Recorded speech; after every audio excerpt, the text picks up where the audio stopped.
Howdys and salutations, y'all, and welcome back to another of our Kamome Shirahama's Witch Hat Atelier Style Studies series. And if all goes to plan, this will be the last with Witch Hat Atelier, although I am loath to give it up. It's truly a wonderful art style. I want to just go do some landscapes around where I live in this style. Trying to match it, because we focused a lot on people, but we really only did the one round on the environments. And there's a whole separate world to unlock there, perhaps another series someday. But today, we will be finishing up our illustration of salt in this style. So last time we blocked it in, which admittedly, hardly the most exciting episode, mainly because we didn't get to match the style all that much. Although I do think we got to go over some interesting topics around trying to match face shape styles and proportions and things of that sort. But no matter, today we really get into the fun part, in my opinion anyway. And before we jump too far in it, I've got my note here to not forget the eyebrows. But besides that, before we jump too far into it, just a quick recap of what we've been up to. This has been a study trying to match the style of Witch Hat Atelier. Much in the same way that you might take a master study of someone from the Renaissance or something of that sort, and study what makes their work tick. Not necessarily how to recreate it one-to-one, not necessarily exactly what they did, but seeing what elements of it are interesting, what techniques you might be able to pick up on, and using that to expand your own skills and repertoire. Of course, there are times when it's useful to actually be able to mimic a style exactly, animation being an obvious example. You don't want your the people who are doing the in-betweens to be using completely different styles from the main. Although, you could probably get some interesting effects from that, but I suspect it wouldn't look as good as you'd like. Unless it was a very intentional choice. But generally, there are times when it's very useful to match a style, or to match certain elements of a style without capturing the whole thing. That's especially important, I would say, in various anime fan arts, because oftentimes, not always, of course, but there are many anime that do have fairly similar art styles, and knowing how to pick out the specific nuances that match them to make a character really look recognizable as themselves is important.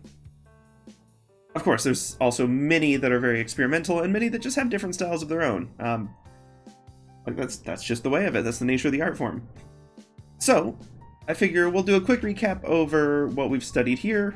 Once again, there will be no spoilers. All of the reference images we have pulled up are from Volume 1 of the manga, and even then, we're not going to be discussing story. I do highly recommend you read it, though. It's really wonderful. But yeah, quick recap of where we've been, what we've done. I won't take too long, because if you've been watching the series for the other episodes, then you will very much know all of this already. So starting from the beginning, we're looking at the environments and landscapes, and coming up with essentially not necessarily how the artist actually draws her work, but sort of 7 steps of what elements to look for and an approach to trying to match the style. So I can, let us scroll in the place I actually intended to. And then I will pop up our little reference up in the side here. Because these are drawn from reference, the whole point of learning how to do this better is you need to know what it looks like to do that, so you have to have reference. It's only once we've drawn from reference, then we try to apply it to new pieces. So in this one we drew from the reference, we had this illustration of the actual sort of the atelier itself. And we're just trying to capture, not exactly one-to-one, what this particular tower looks like, but what elements there are. Looking at maybe the outline, the different types of hatching that are in here, some that are more structural, giving the shape of it, the curves, some that are more shade-wise, like we've got the direct cross-hatches that add another layer of darkness and shadow on this side. And then some that are more for texture, getting the actual brick pattern. Although in this particular illustration, it almost looks woven or like thatch even. Very, very natural appearance. And looking at how all of those interact, which we got into more in a different video, of course. And then we tried to apply that to an actual image of the city of Rotenburg ob der Tauber, with a not quite one-to-one match, of course, but you can sort of see trying to apply those things we take from the reference, and then we apply to a new thing, and that's how we A, reinforce the skills, because doing it more than once is of course useful, but B, it's also where we find gaps, where we might have just been going off the reference and not really actually thinking about what made it tick. When you have to apply it, you have to sort of understand why it works, or else you just won't be able to do certain things. For example, this particular shadow was not handled well in this initial one. It's something that we could revise in another go. Or, since we're treating this as something of an exercise, we'd just take another reference image, like instead of Rothenburg, perhaps another city, maybe a modern one, and see if we can apply it to that. And just practicing again and again, and learning the muscle memory for it, learning how it works. Then, of course, we've gone through people. We obviously did initial one of Coco that I think matches the style quite well. Just initial look at the hair, initial look at the facial shapes, the light amount of screen tones that are in there, and some of the techniques that she uses to work with those. We tried applying some of those with this initial, not complete sketch of Salt, but sort of just getting some of the aspects, figuring out the hat, the tension on the fabric, looking at the shading in the hair, and so on. And then we've looked at a few others. We looked at different face styles, different hair types, glasses, and this darker shading pattern, which is a different one.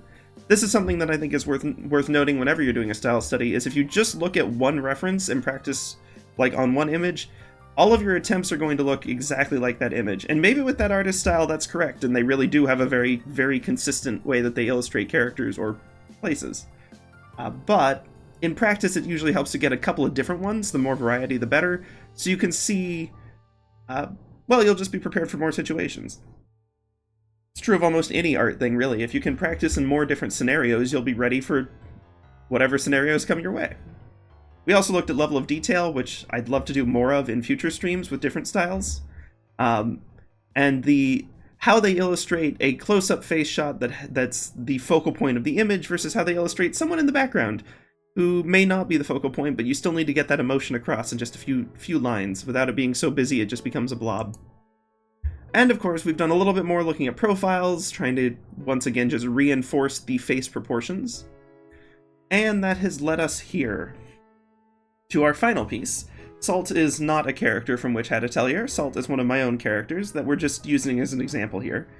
And we're going to be applying the different styles, the different techniques that we've been studying and reinforcing so far, to this brand new art piece.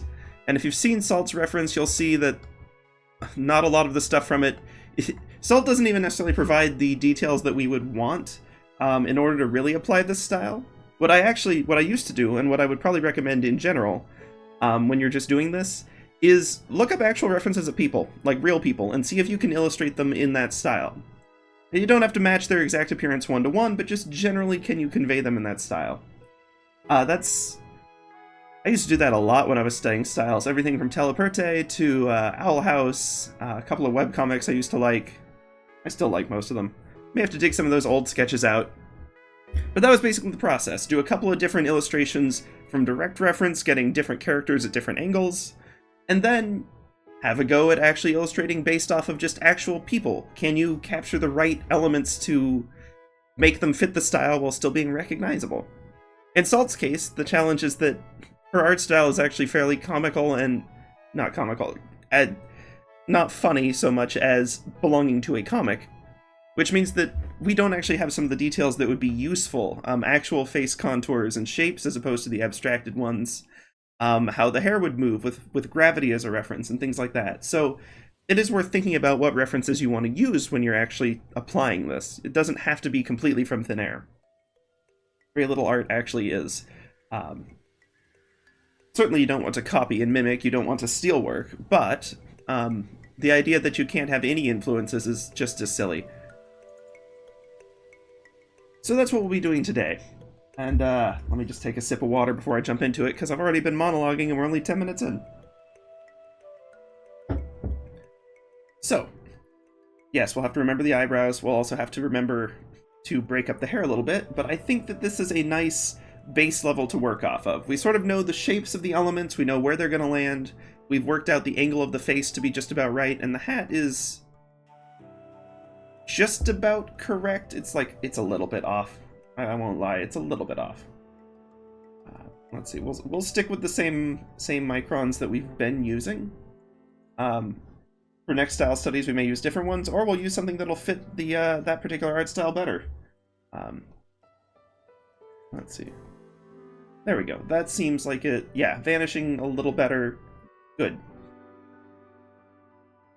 Good. And we'll definitely have some of the actual hat itself visible too. And, well, I suppose we can just jump right into it then. I will probably say that three or four more times before we actually do.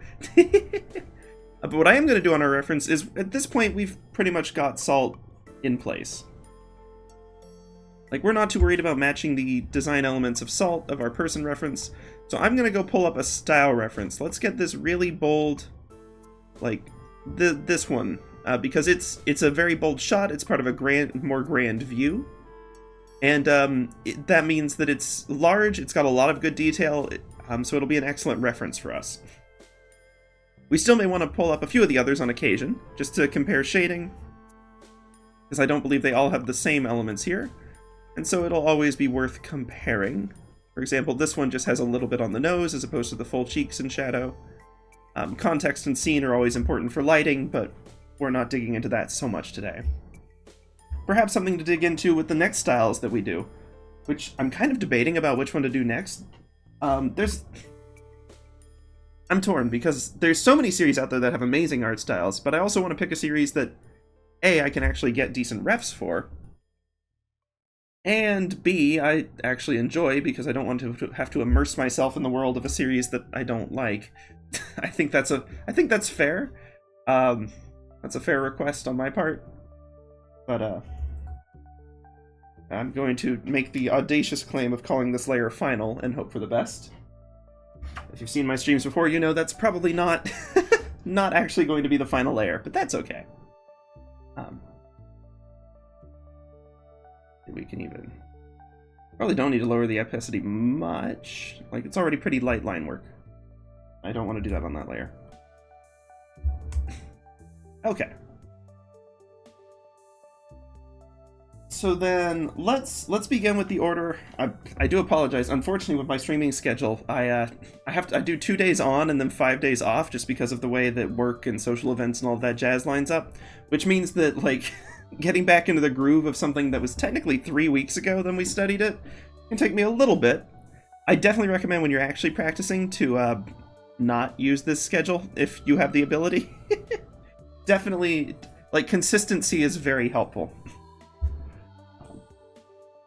But, fortunately for me, when I actually do my sketching on both a sketchbook and digitally, I take a lot of notes. Like, a lot of notes. Like, some pages are more text than image. Look, I studied history. You learn to write everything down because it might be useful later. And so, it was in this case, and I can reference my notes directly. So, let's just review those right now. I'm gonna leave the Rember eyebrows, that's fine. And then on glasses layer, I'll just add some extra notes, just as a sort of reminder to go off of as we do this. Observation 1 from this style is that most of the shading here is just, it's sort of like small hatching rather than long continuous lines, which you'll actually see. I mean, it's very visible in these eyes here. You can see that certainly the fill-in, let's say, I suppose I can't really demonstrate with the way that this is laid out, but you can see that the fill-in around the brows is sort of scribbled in. It's not just like a fill tool, it's not just a wide brush. But then even the border lines, it's really more, it's kind of jagged. We've got one there, we've got like a separate connector that arcs down. This outer edge kind of has a little gap to it. We've got separate lines here and there and so on. And like some stray ones at the bottom, it's sort of two separate lines that have gaps in the middle. So it's not a lot of continuous, long, smooth lines. Even the hair, which has longer lines, frequently they peter out. They don't go all the way to the end. Like you see in this interior one with the shading, it drifts into these smaller notes, which is another one of which is the second point that we'll get to, is that often the lines kind of fade off into sort of ellipses or dots. You see this on the eyebrow. It gives a lot of nice texture without having the full weight of the line. Even in the shading here, as it gets lighter, they become broken. And it's a really nice hallmark of this style. I love it a lot. Oftentimes I find line work with micron lines can end up way too heavy, and this is a wonderful way of sort of working around that. And then the third observation specific to faces is that oftentimes the actual silhouette of the face itself is very heavily shaded. Either in the rare actual solid line or in a lot of very deeply drawn in. And we see this here too. Part of it is to emphasize the shadow, without having to actually do screen tones or hatching. You just get a very heavy on this side and underneath. But part of it is also because the faces are the focal point of this image. You want to actually draw attention to that, not so much the details around it. Even when compared to the hair or compared to, like, the rest of the character.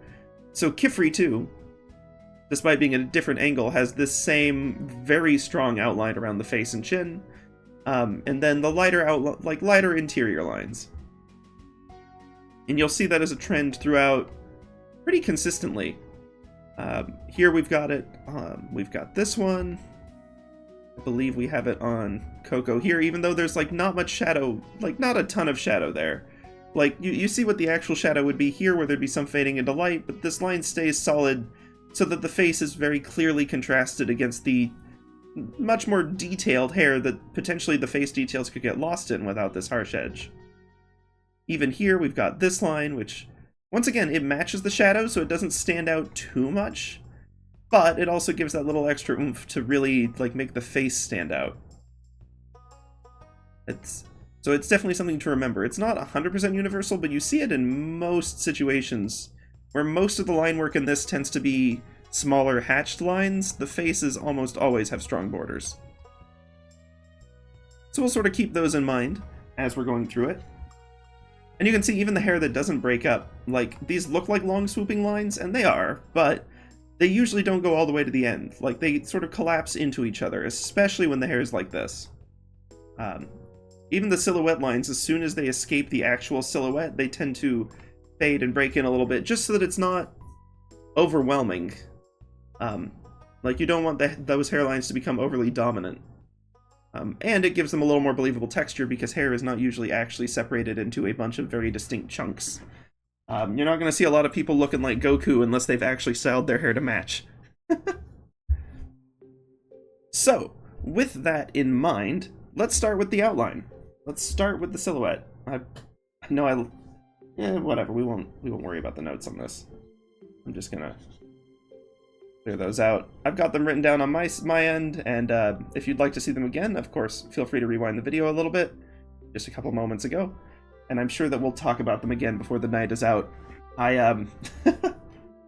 have a habit of rambling. It's a side effect of streaming for several hours on end.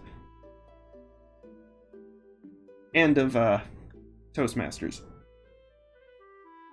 Not official Toastmasters, mind, just some stuff my job was doing. Highly recommend that stuff, by the way. Here, while I do this line, we can talk a little about Toastmasters, because it is great. It's genuinely great. I love it. I mean, I physically hate doing it. I won't deny that for a second. It's miserable. But I can't deny that it has been extremely valuable. I'm going to try to keep nice, like, because these tend to be the sweeping lines, like the only really long sweeping lines that we're worrying about here. I'm going to try to stick with them, and I gotta say, this Micron pen is really nice for these. That flows so smoothly. Oh, man. Okay, so keeping the heavy line there. Gonna actually keep heavy line there. We may end up completing this one. We may leave it. Yet to see. And then I don't actually know so much about the back of the neck. I suspect this one's going to get more defined by the shading that's happening behind it. I'll leave that as sort of a note for future reference, and then we'll erase it later when we get to it. But on the topic of Toastmasters, because genuinely big recommend, 10 out of 10. It's awesome. Miserable but awesome. One of those things where you come out of it a lot, just like immediately better than you started, I would say. Because it's sort of a public speaking thing, which no one likes. I know almost no one who actually likes public speaking. Even the people who are good at it often hate it. Because there's a tension to it, and if you don't...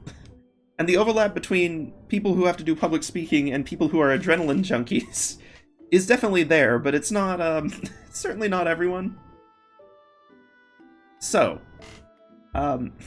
learning how to deal with public speaking and being able to practice in a place with a sort of friendly audience is really, really beneficial. And as much as I don't enjoy it at all, it is extremely useful to have as a skill. And obviously, like, I am not perfect at it. my pauses while speaking are certainly noticeable, and I haven't worked all of the sort of pause holdover words out of my language. As you can certainly tell with the fact, as soon as I mention what some of them are, you will immediately pick up on them a lot, so I hesitate to even do it. I probably shouldn't, but but it's useful because just paying attention for them, you'll often find your own as well. And there's 2 workarounds for them, but first, let me talk about what they are, and then we can talk about the solutions. So what I'm talking about with sort of those, they often call them filler words, or like placeholder words, or basically sounds you make to cover your pauses. Because when we're talking naturally, most people, like if they just go on instinct, will try to fill the air, basically. If you feel like you're carrying the weight of the conversation, either you don't want to lose the spotlight to someone interrupting, or you just don't want to make people wait. You want to get the idea across. It's just sort of how we naturally learn to talk. At least, I mean, this is definitely a cultural thing. Different places will have very different approaches to this. Faster and slower. Even different places within the same country, within the same state, within the same, like, city, potentially. Different professions have certain stereotypes of being fast talkers versus, like, taking your time and conveying the ideas with a little bit more emotion that really emphasizes the points you're trying to make. But I obviously am a little bit more of a fast talker myself, which gets me into trouble. Not a fast talker is in the stereotype of, like, sleazy guy who's trying to trick you, just literally I talk too fast. I need to slow down. Because when you talk too fast and you get ahead of your brain's like, well, I'll just put in a filler until, you know, everything catches up. I guess your mouth puts in the filler until your brain catches up. It's all your brain. Whatever. The mechanics don't matter. That's sort of the imagery of it. And so you think of these a lot as like, or or like, those are sort of the common ones that you'll see. Oftentimes, like, well, there's one. Ones that flow a little better into your sentence may not be as jarring, like, and are kind of just pause sounds. And so, they are not necessarily, they're very noticeable, basically. They don't flow super well, it's very obvious when you say them, and oftentimes even you notice them when you're talking. But there are ways to be subtle with them. Although this is one of the solutions, it's not the one that, like, Toastmasters groups recommend, but it is one way, is to sort of replace them with better words. Obviously, the best solution is to match your talking speed to what you're actually doing and focus on it so that you're delivering clearly and you don't need these pauses, like I'm doing at the moment. But when you're getting into a fast talking mode and you're trying to get an idea across and you're just, you know, on a roll, you can pick better ones and worse ones. Even as I'm talking here, I've noticed that I'm using sort of and you know an awful lot. I use just as well, but sometimes I do just use that as it means. But sometimes it is a filler word. So you do have to pay attention to that. One that I like to use a lot, well, I don't remember who started it. I learned it from my mom, who learned it from, like, a president at some point in the past, like, ways back. But basically, one of the ones, especially when you're first talking and you're not mid-sentence, if you're trying to buy for time, either just letting the silence sit for a moment is perfectly fine, or you can fall on the word well, as in, well, and then you go on to it. It won't buy you a ton of time, but you'd be surprised how little time you actually need, usually. It's oftentimes just enough. The other problem I have when I'm talking too fast, this is a side note, is that I will get ahead of my sentence structure. So it's not just that I jump too far and, like, place a filler word. Like is another very common one, although it has its good uses too. I will stand by like as a perfectly valid alternative to said to indicate that you're paraphrasing versus quoting. But generally speaking, there's another one that I use as a filler word, which is not always a good choice, because it has a lot of meaning and frequently it's wrong. But I think but is sort of a filler word too, but it's also just correct. The way I structure my sentences is often countering the previous point. And that's a whole separate psychological thing to consider, so we won't dig into that tonight. But, Wow, 2 for 1. Nice. Now I'm going to be noticing these all night. I shouldn't have brought this up. That's okay, though. I'm going to look at some mouth references while we're here, since we're actually doing the line work, and I think we're going to want to look at a couple different ones. Because this one's mouth slightly open and sort of in awe, and we're seeing it from a top view a little bit more because she's facing down.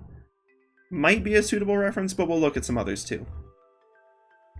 But on the note of talking, to finish that thought, if I remember what the thought was, I'm not entirely sure I remember what the thought was. Ah well, buying time and so on. The point is, the best way is to take your time and be able to sort of think a little bit ahead of what you're saying. And I don't mean literally like you have to be transcribing further ahead, but just talking slower gives your brain a little more chance to keep up with your thoughts. And your mouth. I genuinely mean both. It's easy to get lost in both. Because otherwise, you end up doing what I do a lot, which is where you start and you get 2 words into the sentence before cutting yourself off, because by the time you finish the sentence, you've reworded it in your head, and that's the wrong beginning for it. You'll definitely hear me do that a lot. It comes across as a little bit of a stutter sometimes. It's not literally a stutter, like, I suppose technically it is. I don't know how you define it. But I'm not, like, medically diagnosed or anything like that. I don't have a stutter of that sort. It's just rethinking in my head before I commit to the start of the sentence before I've fully thought it out. Sort of like I did just there, where I was talking about rethinking in my head and realized that wasn't the right start to the sentence, and so I just gave up and started over. Sort of cutting your losses, I suppose. And I would like to find a better solution for that. That is something that I would like to improve. But for now, I realize y'all can probably hear the mouse clicks. I apologize for that. Navigating around in this space uses the middle mouse, and that clicker definitely picks up on the mic if I'm too close to it. Let's try moving the mouse a little further away from the microphone, shall we? Let's see. I think this is probably the one I want to use. Like, we've got a very slight head tilt. It's mostly lost at this point. We've kept it. It is there. It's just subtle. But, how did I accidentally hit the... Let's see. I don't know how I keep accidentally hitting. There must be a hotkey I'm bumping or something. Maybe the middle mouse button also does that for the color picker. No matter. I've got the colors saved. And this is why. So, that's basically the end of the thought. I didn't really have a conclusion on that, just general speaking advice. But the point is, as much as it stinks, practicing speaking is definitely worthwhile. I highly recommend. I wonder, do we even, like, genuinely, do we need a middle line at all? Or do we just go with, like, the Kifri at the top that's, like, just kind of generally excited? Like, this is a lower detail face. We don't necessarily want to use this mouth as a direct reference. But I am curious. Let's see.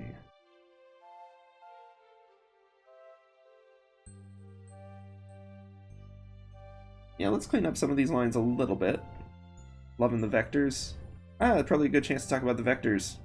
And, okay, I'll preface this with not sponsored at all. I don't make any money off of this. But, I did finally actually purchase Clip Studio Paint. Not because I was, like, waiting or anything, but because I got, like, a 2-year free trial with my tablet. My previous tablet. Jeepers. And, that has finally come to its end. I activated that in 2021. Right at the end of 2021, too. So, like, only a few months before I started streaming. I really just kind of leapt into this. Granted, I had been using Krita for several years, but very intermittently. Like, I'd go deep in on a couple of Krita projects, and then I would just sort of fade into other crafts and forget about drawing digitally entirely. Which is not perhaps the best approach. Okay. Just trying to hit the hatching a little bit. That might be a little too ominous looking, perhaps. That's okay, though. But I do think we probably need like a vague teeth line indicator in there. And then we can kind of replicate a little bit of the shading. Let's see how that looks at a distance before we commit to it.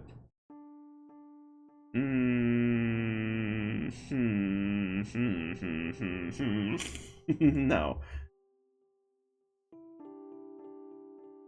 Honestly, let's leave it at this for now.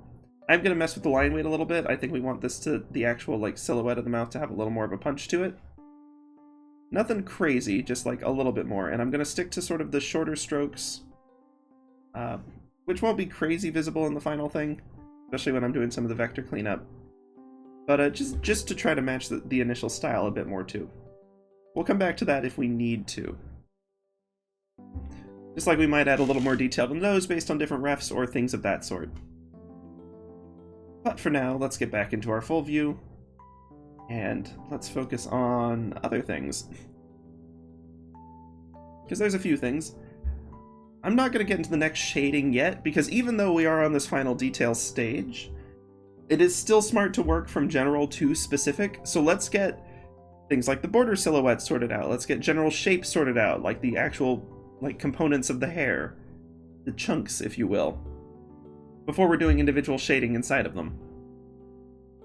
Just because if something comes up and we need to make an adjustment, it's much easier to adjust the silhouette of something, or the outline of something, or just a simplified version of it, than it is to adjust a fully detailed one. So with that in mind, I'm probably going to go ahead and block in a little bit more of just the top of the cloak here. We've got this sort of medallion that Salt has going on, which, as I recall, is mostly lacking in texture. It's got a little bit, but not a ton. So let's give it a little bit more. Once again, we're trying to match the perspective to the face, so the angle of this medallion, because the rotation of the chest, while not necessarily matching the rotation of the face, tends to follow it a little bit. So we will get that in there. And then we've also got this slight inset section in the middle. Probably ought to have made this... I mean, on the one hand, it would make a lot of sense if Salt's thing wasn't a perfect circle and it was just a little jagged. But on the other hand, I think in this case I do actually want to just make this properly round. And make sure that the opening in it is also properly centered and things of that sort. I'm going to arc these down a little bit more because they were starting to not curve quite correctly. There we go. So now, if we take away that, we've got gray line in there. Or is that from the glasses layer? Don't know why that's on the glasses layer, but okay.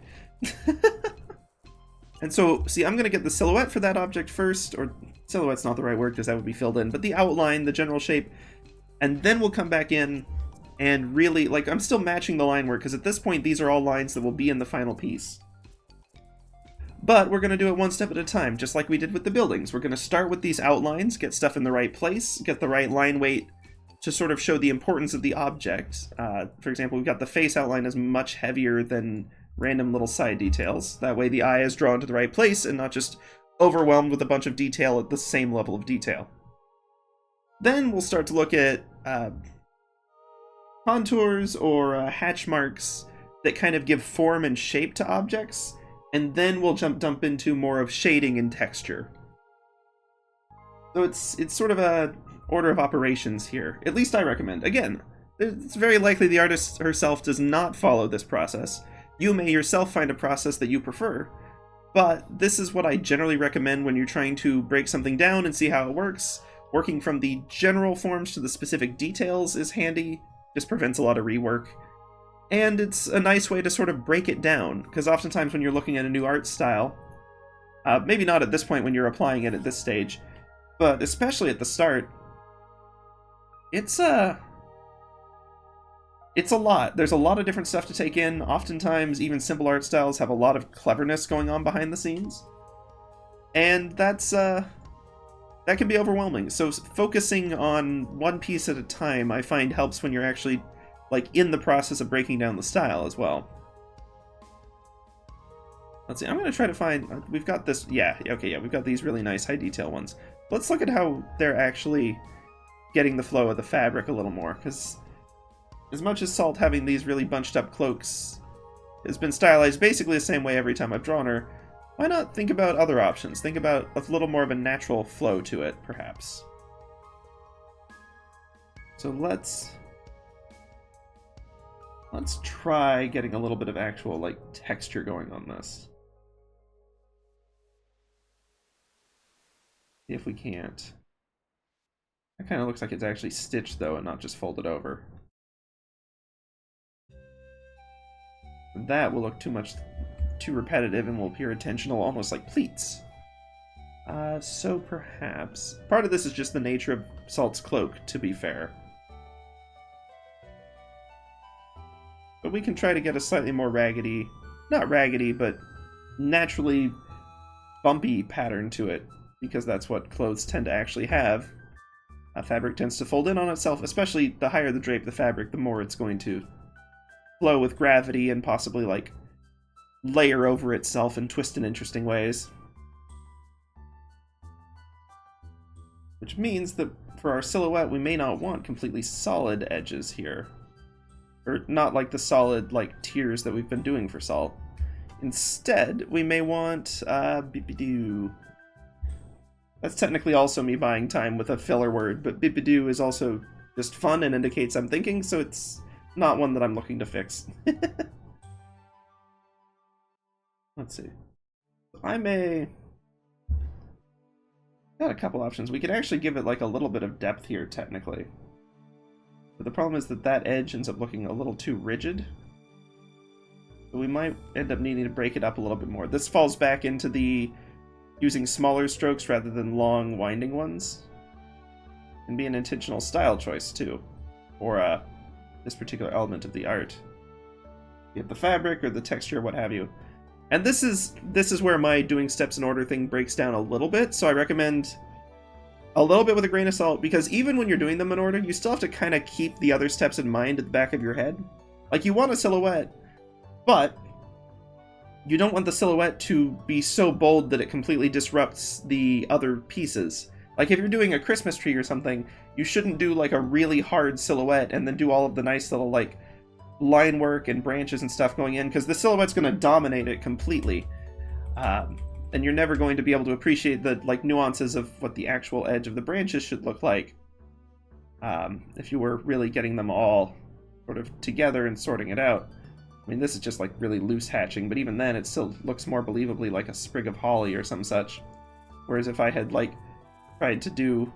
Even if I tried to, like, match the hatching style with the silhouette, it's still going to, like, you can't commit to it that much. So you need to think that through a little bit even early on.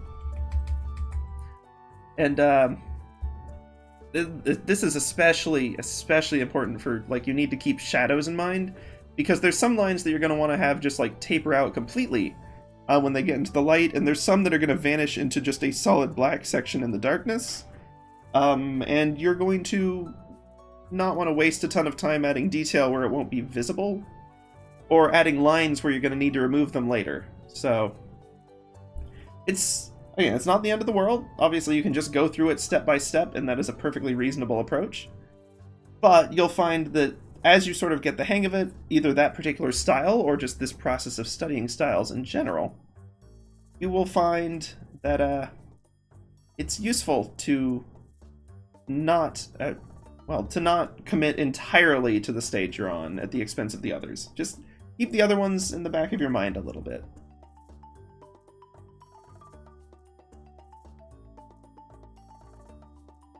Let's see. We'll start with that. We'll come back to that later when we have context. That's the other thing I do sometimes, is you're trying to get to the details and you're like, well, we need the context to the rest of the art piece a little more first. We're going to need the hat back there to see how much contrast we're going to have, and so on. I'm going to need to move this sprig of holly onto a different layer because it's not technically relevant to anything. Holly, why not? Zoop, and gone.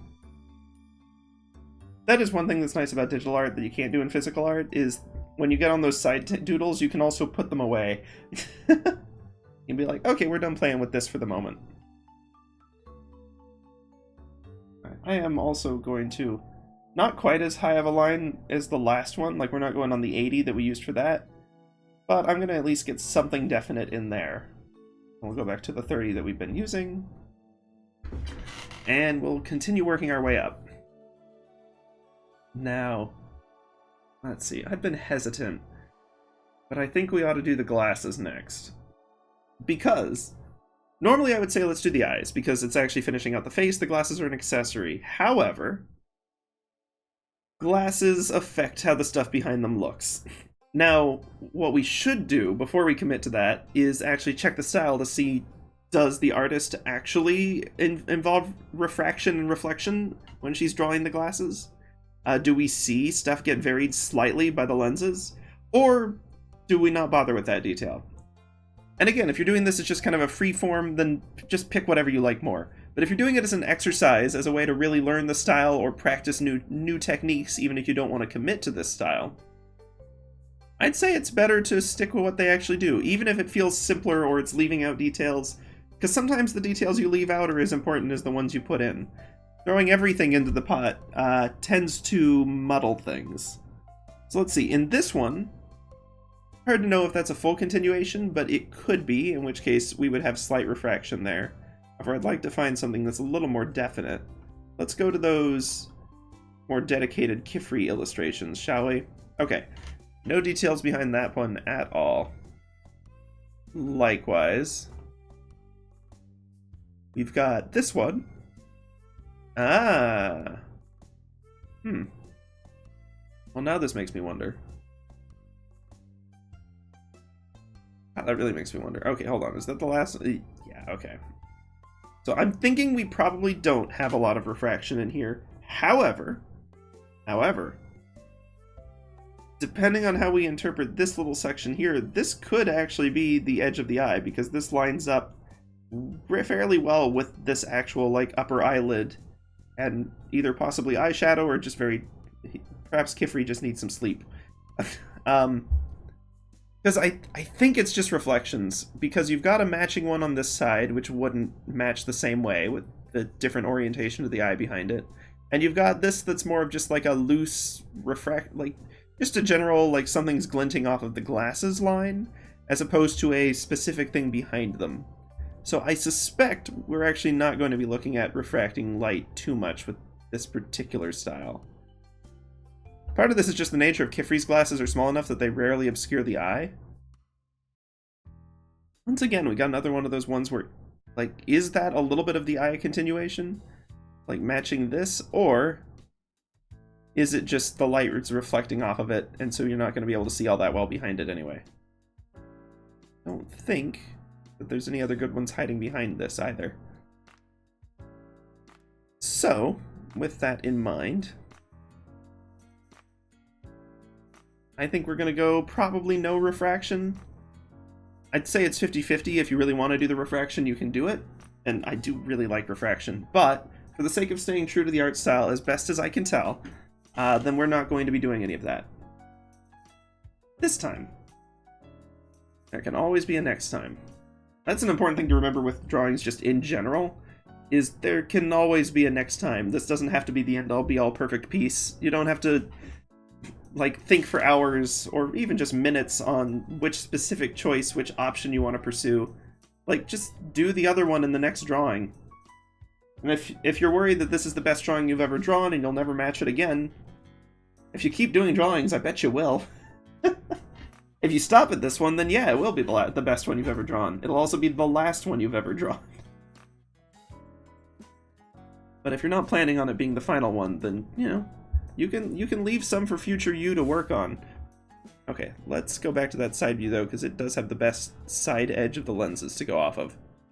And while art glasses with salt are considerably larger than Kifri's, could really lean into these and make them even more comically large.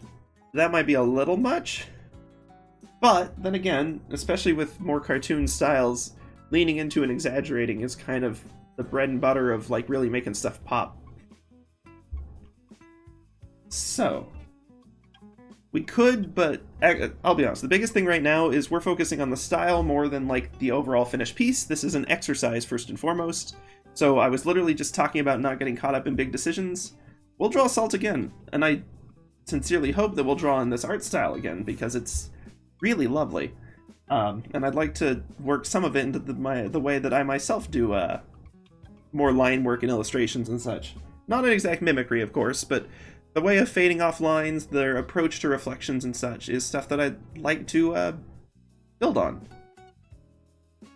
But before we do that, I am unfortunately going to call an early let's stand up, use the restroom, drink some water, and all of that, because tonight we're going to finish this, one way or the other. I mean, unless it gets, like, absurdly long, but I don't anticipate that. We're making okay time, but probably not finish in 2 hours' time. So, we'll take a break now, and we'll give us time for another break further into the stream. So with that in mind, I will see y'all in just a couple of minutes. We will come back to this. We will pick up on the glasses, the eyes, and then what is really going to be the focal point in this one, both from the original art style and just for Salt in general, is we're going to get into the hair. And that's going to be fun. So I will see y'all in just a couple of minutes, and we will pick that back up.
Howdys and Salutations, we are back at it once again. Not in the Krispy Kreme, though.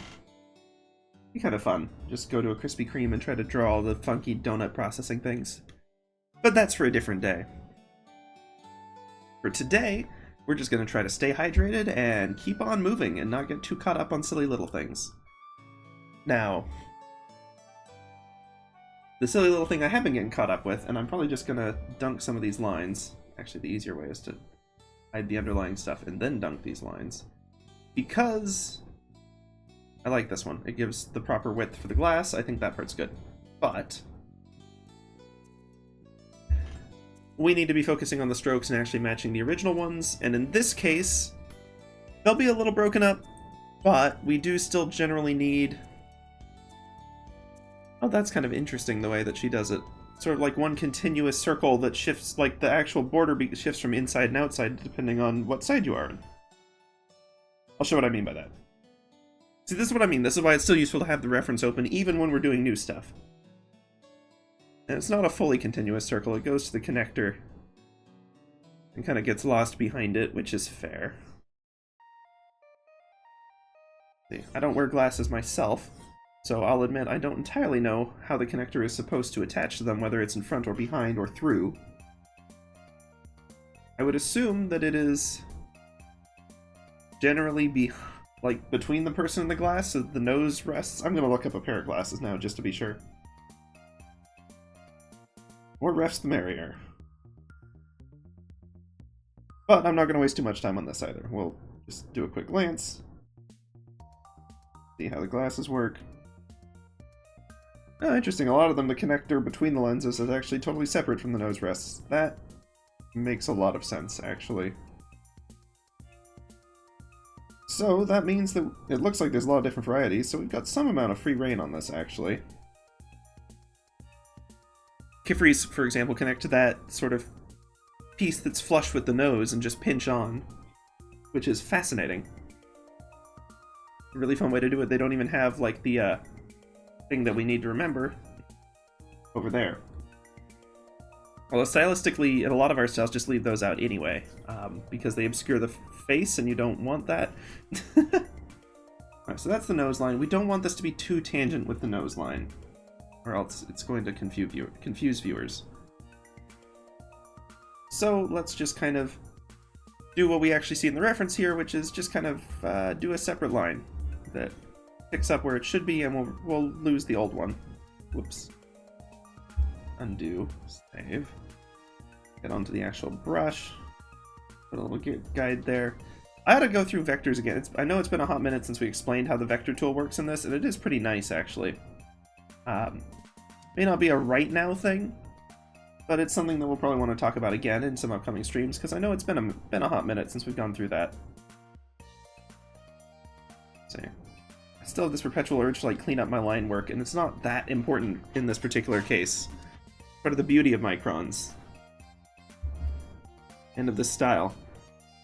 Not to say that it's a messy style, but some stray lines don't typically, like, throw the whole groove off. But now that we've gotten to this point, we've got our one loop. But when we're actually looking at the glasses here, we've got one section that is sort of like we can see the closer edge because we're at an angle. So we can sort of like see that. We can see it once again continuing down, and eventually it'll vanish into some shadows on the bottom of the glasses. On the flip side, so that would make basically this initial circle we drew is the inside of the lens. It's the part facing the person, facing Salt in this case. However, when we continue this on the other side, now we're seeing the inside of the lens that we can see through the glass. So now, for this half of the glasses, the original, like, sort of circle oval is actually the outside of the lens, and it just sort of subtly crosses over because we don't have a continuous line here, which adds a faint hint of reflection, but also makes this easier to illustrate. Really quite clever. Let's see.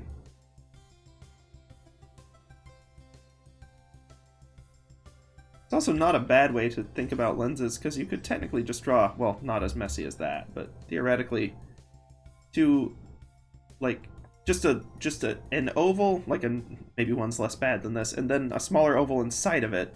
As long as it's kind of the same distance on each side, then this could just be a twisted lens, where we're seeing the outer edge on this part and kind of the inner edge on the other part. But you're only doing 2 lines instead of 4. Stuff to think about when you're stylizing objects is the lines don't necessarily have to literally match the exact physics so long as they get the correct impression of the object. That said, I'm going to tweak this line slightly so that it, just because Salt's glasses are so big, I'm slightly more worried about making sure that the lines aren't too far off the rails. And so I want to make sure that this is believable as being the same width as this side. I'm going to just zoom it in a little bit. And, whoops. Once again, I'm not going to worry too much about the interior hatching yet, although I do hope that I remember it by the end of the stream. But just a little bit in there so we can see that that's in shadow. And so we've got a lens. Awesome. It's got a weird rhythm with the nose, actually, but that's okay.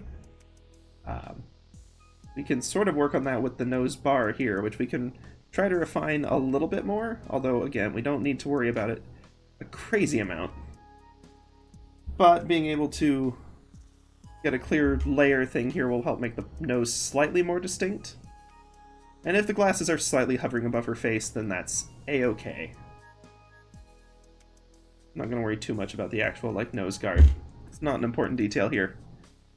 We can see in the original they've only got just, one arc to imply its existence, and we don't really need much more than that.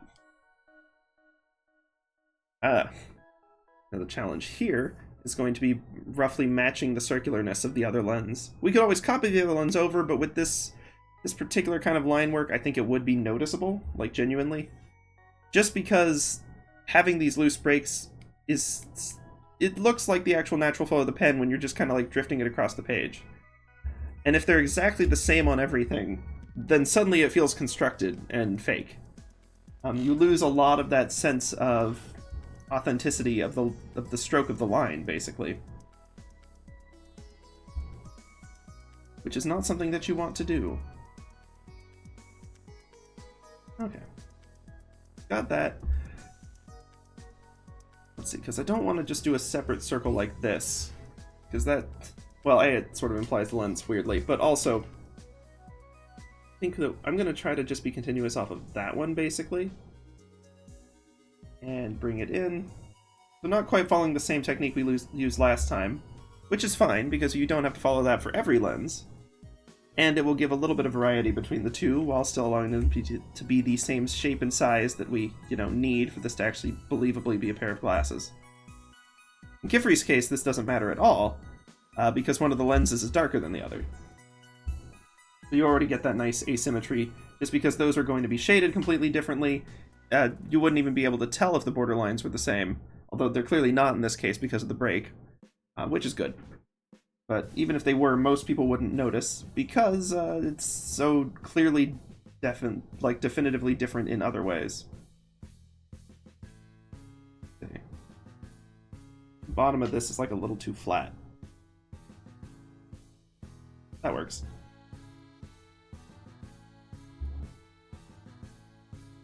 And I can sort of just etch some of that. Etch some of that more. This is the more important one to get just a few lines in. Normally I wouldn't worry about these sort of shadow hatches until later, but they do play an important part in kind of the form of this lens because it's not 2 perfect circles. So, I'm going to save, and let's actually compare how we did. Because they feel pretty good, they don't feel exact, but they feel pretty good. But there is one way with digital art that we can always check. And yeah, this one is considerably larger. Which I'm not opposed to because it is also considerably closer to us. We can just cancel the transform, not worry about it. But it's an interesting note because it doesn't feel necessarily larger. Obviously the taper at the top, well, not obviously. The taper at this one's a little more pointed, so it does feel a little smaller. But width-wise, at a glance, it doesn't feel larger until you really look at it or just directly compare like that. Okay. The other thing we'll want to do, we'll need to put the actual salt reference here, of course, is actually get the glasses frames slightly less slightly less garbage than this. And I'm not sure I've ever actually bothered to put any design thought into Salt's glasses frames. I mean, we can check right now, but I suspect if Salt has them at all, they're just very basic. Yep, but they do meet fairly high on the glasses. So that is a useful thing to work off of. And then let's go back to our really nice... Yeah, we'll get back to this one so that after the glasses, we can jump in a little more. And I'm fine with the glasses being much like the lighter line weight. We'll see that across most of the face, most likely. We can always accentuate stuff with going over it in multiple layers, or with multiple lines, as we've seen in this style, or with hatching and such. But the glasses themselves, while an important part of Salt, aren't as definitive to her character design, and so I don't want them to dominate at the expense of seeing her actual expression. Like, I definitely want them to be there, but I don't want them to be overwhelmingly there, you know? They don't need to have too much presence. Just like a rounded, like, little clip on that would be good. Something simple, we can kind of click on the eraser again. There we go. And just imply that there. And then I do actually think we want it over the... Well, over the hair would definitely... It would explain some things, but it wouldn't look particularly good, I don't think. So we'll have that vanish behind the hair, I think. Ne'er to be seen again. And we can basically match this on the other side. Trying to match, once again, we're thinking about perspective, but also the fact that this is slightly angled, so we don't want it to be 1-to-1 level. But we do want it relatively in the same position compared to the glasses. So we can sort of do that. Just do like some very simple implied lines over there. They do need to tilt the same way though. This tilts from lower to upper. This should also... Doesn't have to be 1-to-1 because it's small and they're not right next to each other, but generally speaking we'd want that to match better. Okay, so now I can lose the glasses reference layer. And we've got glasses for Salt. Once again, we'll get into reflections and such once we start doing the details. But first off, main components, and we work our way in, basically. Of course, with the eyes, that's going to be a little bit tricky, because as you can see, the heavy shading on the eyes, like, the eyes don't have a lot of, like, outline or form stuck in them. It's very heavily drawn in there, like this. And you'll also see, as we've noticed with the references, the eyes are very different from character to character and moment to moment. We look at this one, we can compare it to that one perhaps, but look at like how much sort of more open and reflective this one is, which I think we want to catch with Salt to get the sort of gremlin energy in her case. Hey Dex! Welcome! Thank you for the raid! Thank y'all for dropping in! We're doing a style study, so we'll be in for the long haul on this one until we get it done. But basically, we're looking at the art of the artist Kamome, I believe it's Shirahama? I can pull it up right now. Yes, Kamome Shirahama from Witch Hat Atelier. Good to see you again, Gracie. Welcome. We're doing a study of this art style and sort of looking in the way that you would study like the classical masters of the Renaissance, but looking for a style that more matches what we're trying to learn. So we're doing some style studies, learning to appreciate the art style there, learning how to break down a study and or an art style and see what makes it tick and what components are in there. And I think today is going to be the last day with this one, so you've caught us right at the sort of finale. It's a slow burn finale, but it's a finale. How have y'all been? What was your stream like? What did y'all get up to today?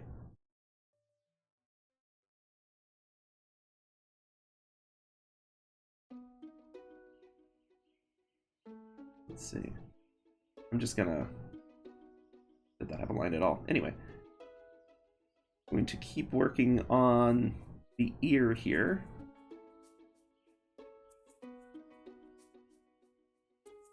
Well, it has pretty round ears, so I'm not going to worry too much about getting a lot of detail on her there. I can actually see this one because it's like a grand shot, has a lot more ear detail than most of the references we've looked at. That's kind of interesting. There's nothing there. Oh, dang! Nice! Oh, dang, doing a whole calendar. Oh, man, I'm gonna have to drop in sometime. That sounds amazing. Let's see. Oh, man. Yeah, I mean, like, there's so many wonderful art styles out there, and I feel like, I mean, it'd be silly to say that Witch Hat goes unappreciated. There's many people who love it, and there's a lot of wonderful fan art and so on. But, like, I think it's fun to sort of see what makes them tick, and not just studying the classics, but, like, seeing what's up there. And, like, DC Comics, there's so many different artists and art styles that are going on in those. It's an amazing resource. Yeah, worked on November. You're almost to the end. But jeepers, I guess 2023 is also almost to the end. Holy moly. That is hard to believe in its own right.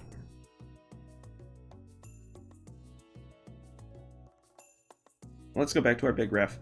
I'll look at these ears for now. I don't think we got so much detail when we were looking at earlier versions. Nah, we didn't even... That one didn't show them. This one we kept it fairly simple. That one doesn't show them. Yeah, you know. We'll stick to pretty basic lines. I'll just go for the general shapes. That's the fun thing about ears, is there's like a weird amount of flexibility in how they're actually shaped. You can get away with just some straight lines most of the time. And while it's certainly worth studying different ones and how they look on different people, it's not a focal point in this, so I'm not going to worry about it too much. Oh yeah. And I love, like, my default style, it's not to say it's not developed, but it's very technical. It doesn't have, like, a lot of fun, like, it doesn't have much whimsy to it, or, like, magic or, like, excitement in it. And what I like to see, the art I like tends to be very, like, lighthearted and fun and exciting and, like, sometimes cutesy even, but, like, the stuff I draw always ends up being very technical, so I love studying different styles and really getting to, like, explore and expand the range. You get better at your own art, too, but, like, it also lets you kind of experiment with other things. Because, yeah, everyone always worries so much about developing their art style, and, like, yeah, that's worth doing, but no one ever said you only had to have one, you know? And yeah, I definitely agree. Taking the art direction in each piece and keeping it completely fresh, it's really nice. I mean, if you look at... And, like, the only problem is it kind of obscures, like, improvements sometimes if you're not careful, because you can't even compare to your older works. But I find that it still shows. Like, when I look at stuff I was doing 2 years ago versus, like, what I'm doing now, there's still plenty of room to improve, but man, I've come a long way. Art Fight's a lot of fun for that. I think I learned more techniques just on Art Fight, just because of all the different art styles of refs that people were using. It just, there's so much to work with and so much to sort of play off of and ideas to build off of from those. Okay, let's see. Okay, eyes next, and then we'll do the hair. Oh, thank you! Oh, I really appreciate that. I mean, that's honestly the main reason I stream. I'm hardly anticipating blowing up on the internet or anything like that, but it's a chance to sort of sit down and really focus on actually practicing art. Digital art especially. And, I don't know, it never feels like much change bit to bit, but it does add up. I'm glad that that you can see it, though. Because, man, there's some days when I'm burned out and I'm like, man, this is not coming together. Okay. Hold on, hat line. Do I have any references? Surely I've got... Okay, I've got Agot wearing a hat. No one else wearing a hat. How did I miss that? The comic is called Witch Hat Atelier. They wear hats all the time. Oh well, so I don't know about the line weight on the hat. That's... I can't believe I didn't have a reference for that. That's honestly shocking to me. Ah well. It's not as critical, but I suspect we'll want a fairly medium weight line, so I'll probably jump it up to 50. Because we're going to need a lot of shadow right on it, so it'll do well for that.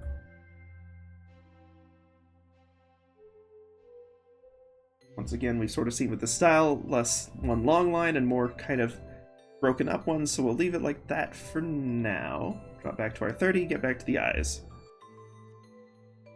Oh man, I could just study how they do, like, the grass and the plains and everything. I love the art in this particular manga. It's really nice. I'm still trying to decide which style study to do next, because I want to do another manga just because there's, I don't know, it feels like we can apply some of the stuff from this series and sort of build on it for the next one. Of course, I'd love to branch out into other things too. I follow so many webcomics, and then you've got like DC and Marvel and all the amazing artists over there, and there's so many resources and so many cool ideas out there. But the next one, I may do Frieren, because it's been partly it's been taking over the internet, but it's just a really lovely comic too.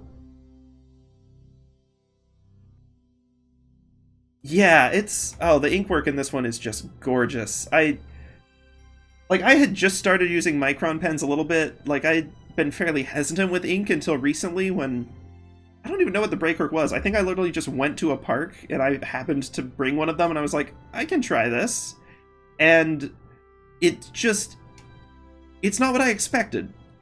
I always anticipated ink having to be more technical and precise to avoid mistakes, but it's almost the opposite. It almost feels closer to like watercolor or like painting, because you can do so many different lines and you can adjust the line weight and stuff that and once the line's there, it's just there, so there's no fiddling with it and tweaking and improving, and you can just kind of roll with it. And I found that it flowed a lot more naturally than when I was trying to do stuff with pencil. It was really interesting. Of course, it's never going to match, well, maybe not never, but not for a long time am I going to match this. This is really just wonderful. Did some earlier breakdowns on like the structures and stuff, but I think we're gonna have to come back to this at some point just to do landscapes, because they're always gorgeous. Yeah, exactly. Like, there's the layering in ink. When you look at a micron pen, you're like, that seems like it's gonna. I mean, they're called technical pens. You're like, that's gonna be very precise and technical and hard, but it's one of the ones where you really have to like kind of trust the tool and let it happen a little more. It's shocking to me. A pleasant surprise, to be sure, but a welcome one. But like it's just been really, it's fun messing with different media because they're almost never what I actually think they're going to be. Let's drop the opacity on that a little more so we're not using our lines. Okay. I may have to work with more like permanent mediums just because they force me to let go better, and I can't like sort of choke up on the art and the pencil as much. Let's see, okay. When we were studying these, we noticed that this artist especially tends to lean towards more broken up lines on eyes and eyebrows, gets a little more texture and the reflection in there, and so we will try to match the same, even as we've got this slightly slightly sharper expression going on with Salt. We want to make sure that these ends are accentuating the angles that we've chosen and not countering them. So let's make sure this actually arcs down a little bit. Whoops.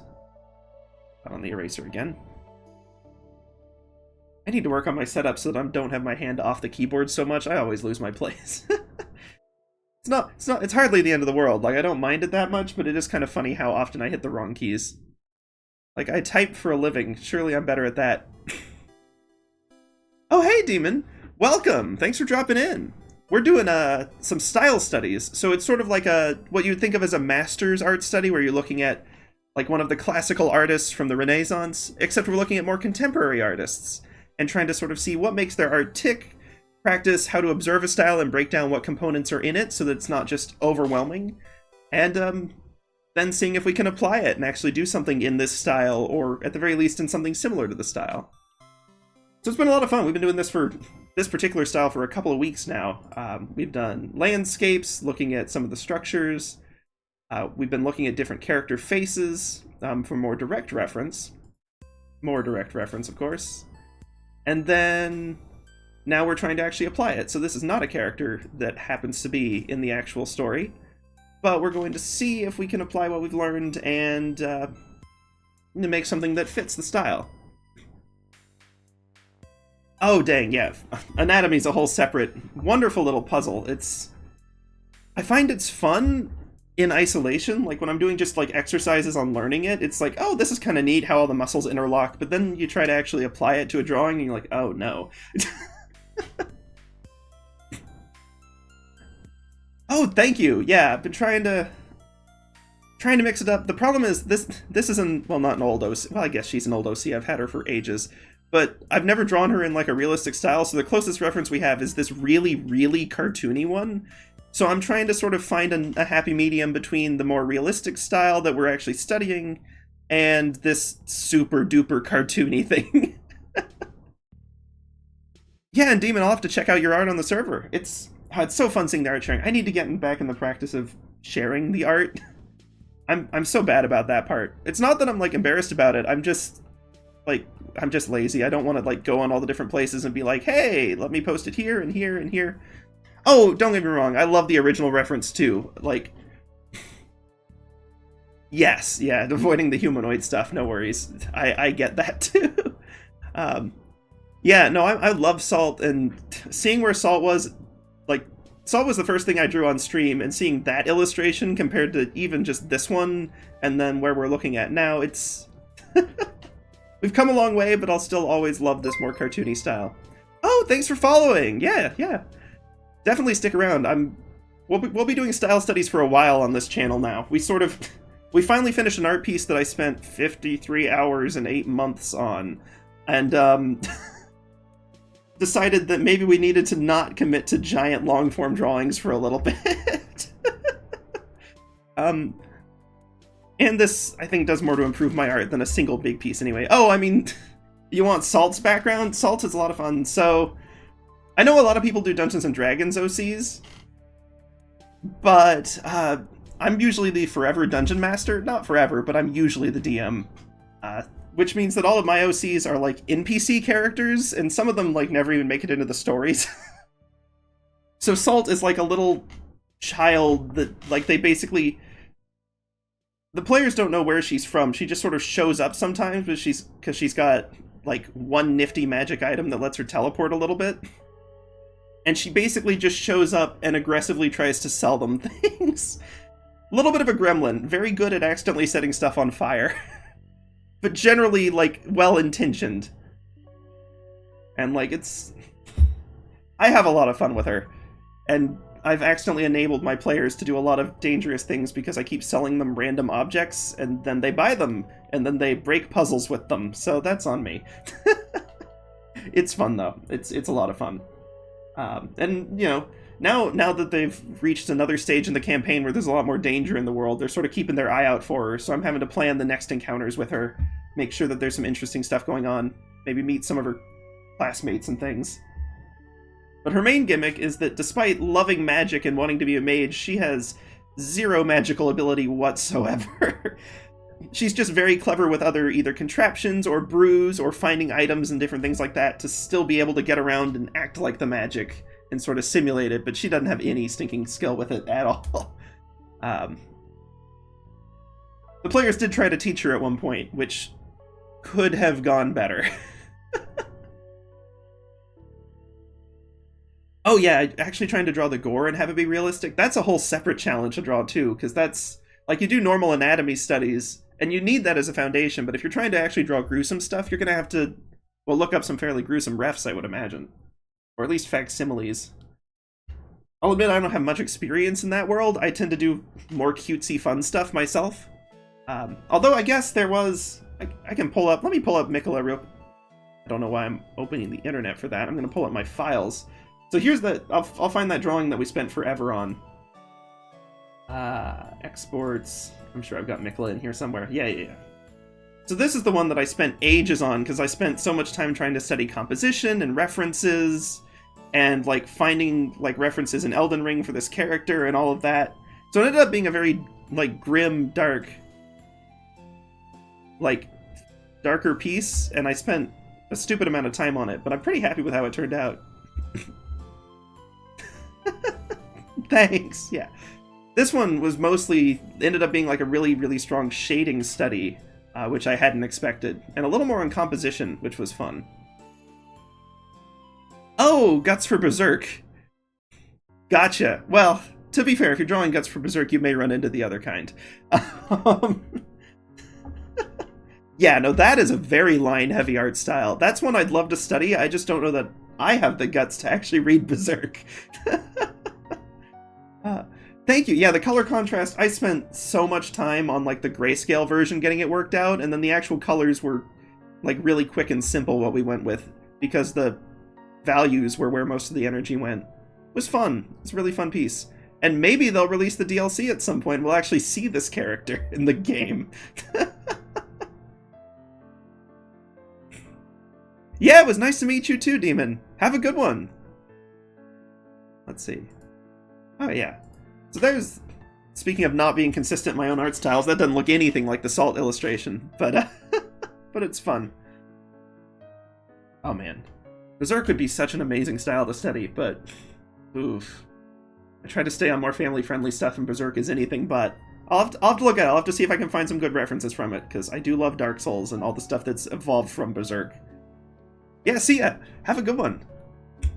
Okay, let's see.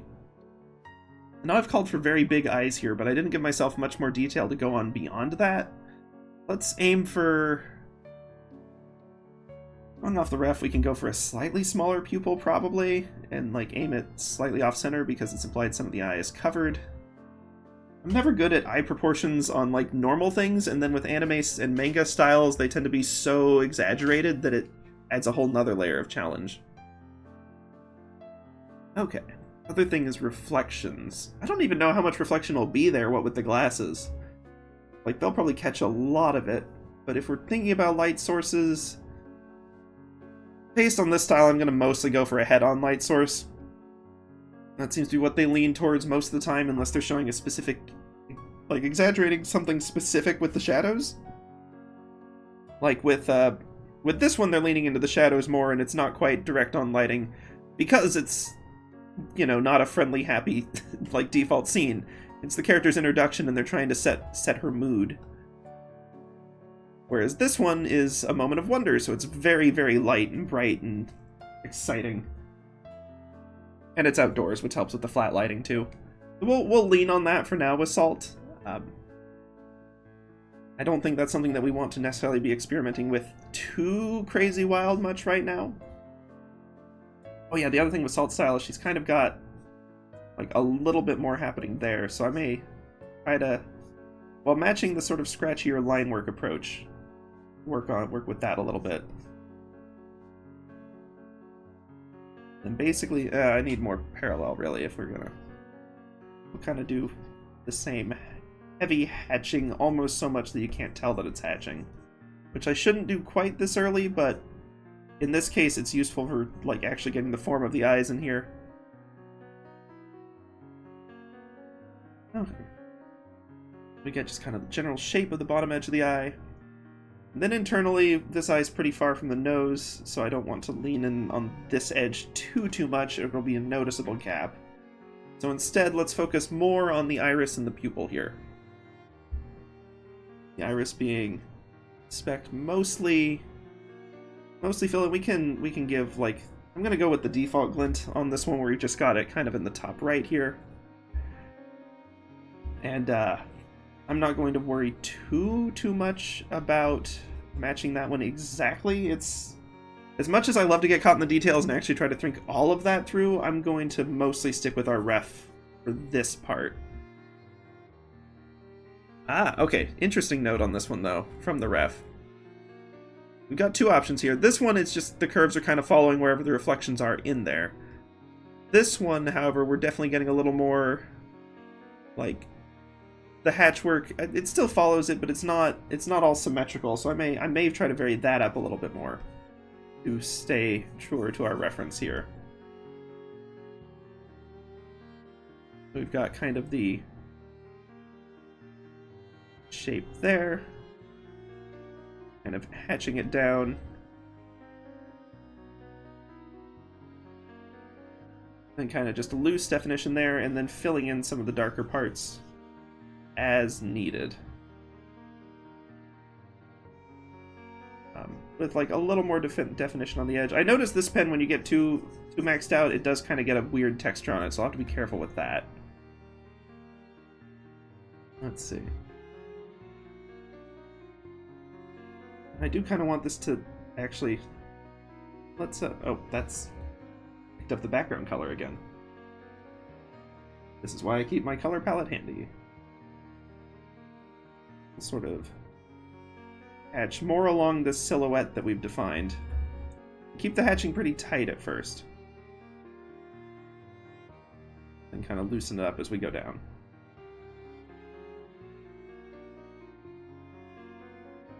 I also think that the edge of the glasses is sort of skewing my perception of where the edge of that eye is. Let's maybe loosen up on this a little bit.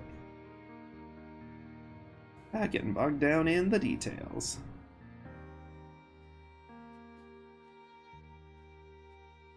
I may actually go with like a little more opaqueness on the glasses. Like, sure, we're not going to worry about the refraction, but it doesn't mean that they won't have their own sort of shading going on.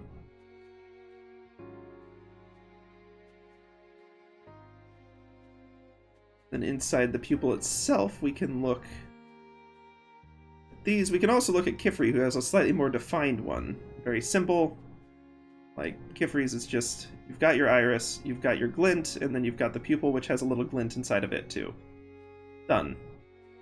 A little more line weight on this one. Done. And we may ultimately want to go with something simpler just to match the kind of menacing feel that I'm getting from Salt at the moment. But we can start with this.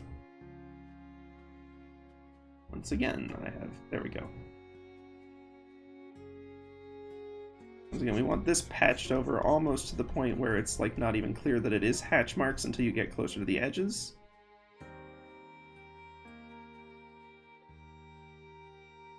This is something we'll have to keep experimenting with brushes on a little bit too.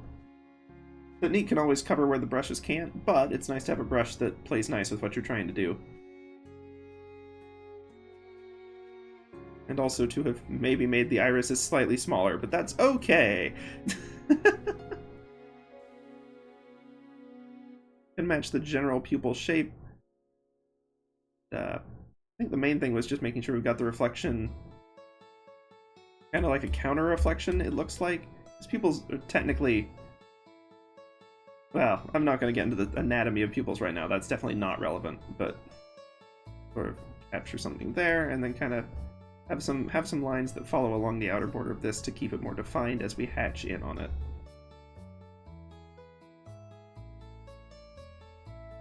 And kind of go with that for now. It feels like it's too high of detail, but that's just because we've had to hatch it first. We'll get into some of the other hatching and details as we go. And we'll go ahead and do the kind of general shadow match, and then I know that we've seen some of this just fairly consistently throughout, so just getting a little bit of the hatching in there so we're getting a little more of a consistent feel. We have to look at the references for how we want to do that one. We've seen, okay, it's kind of a counter, like a vertical one. Yeah, okay, so it's more of a like, or something like that perhaps. Maybe even like the second one curving a little more yeah, okay. Might be too strong, we may have to lighten that up a little bit. We'll see in the context of the full thing. Let's look at this other eye real quick and see where it takes us, because we're going to want to mostly match. Once again, we're going to sort of point up, but this time keeping this one to the fairly simple curves and the not overlapping with the glasses edge too badly. Whoops. And this one will have all of this nice lighter edge. We saw a little bit of more stray lines last time. Sticking at this zoom level might not be a bad idea too for these detail lines. Just to make sure that we're actually seeing how they look in the final context as opposed to just zoomed up, because those are kind of different questions.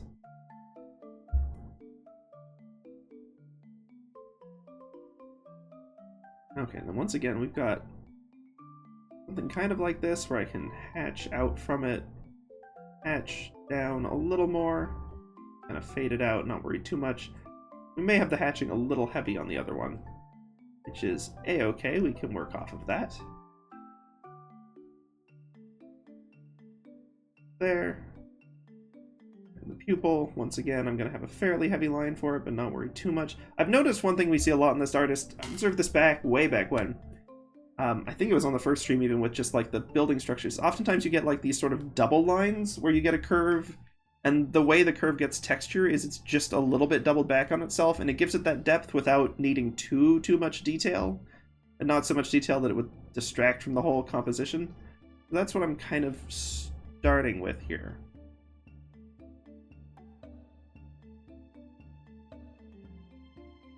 Yeah, kind of these lighter, matching the pattern of the other one, but going with a much lighter stroke, which is kind of easier when I'm zoomed out. We'll see. Yeah, see, it just reads as the pupils or the irises. I may need to shrink the irises a little bit to match. Granted, the tiny eyes ominous is not wrong for Salt. Although, to be fair, she always means well. She just... I don't know if you've ever seen the most recent, like, She-Ra. She definitely has Entrapta vibes. Just in general. Her whole personality matches pretty well. So, that's, when I'm trying to figure out what Salt's up to, that's frequently sort of who I channel.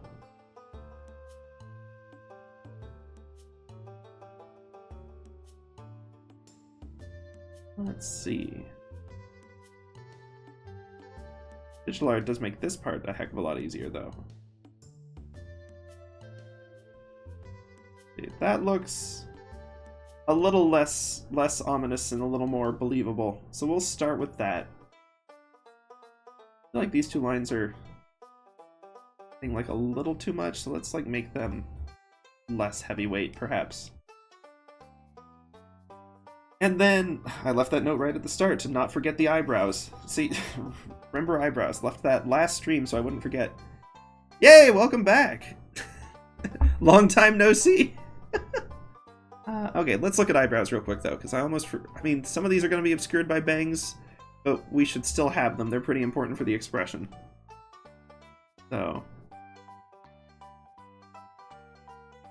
eyebrows tend to be really lightweight in this style. So much the emphasis is on the eyes that the eyebrows are not, like, the critical part.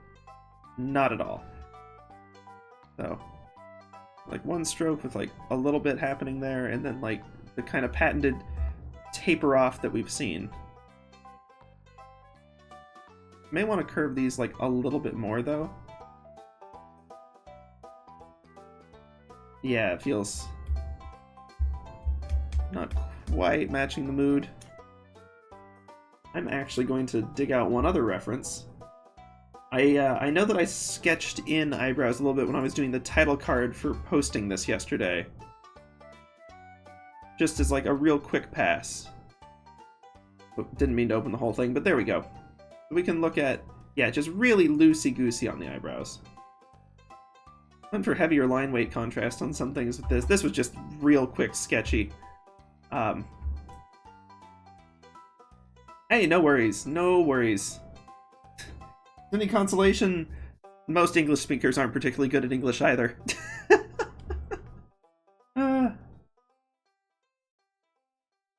I reckon I ain't the best speaker of it either myself, so... In fact, I was just talking earlier on the stream before people jumped on about, like, the challenges of speaking ongoing for a couple of hours and, like, improvisational speaking without mangling my sentences. So it's... You're in good company. As far as not quite saying stuff right. Oh, jeepers. Yeah, I haven't watched any of his stuff, so I don't know, but it wouldn't... Yeah. Yeah, that was my impression from, what was the pixel placing Reddit thing from, like, 2017? Not the most recent one, but, like, the one before that. r/place. I sort of got the impression that he liked to cause problems. I mean, to each their own. The Void adds a bit of conflict that keeps people engaged, but I also... yeah. Yeah, I don't know much about him. That looks too raised. I need to bring these down a little more.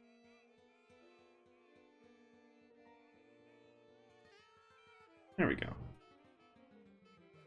Palmer, not like a questioning eyebrow waggle, just fairly normal expression, ideally.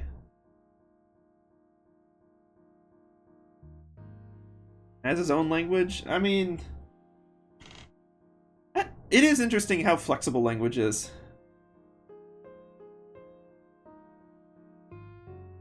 There's just, like... I feel like every generation has their own language, and every little sub-community has their own language, and all of that jazz. Like, we're all flexible.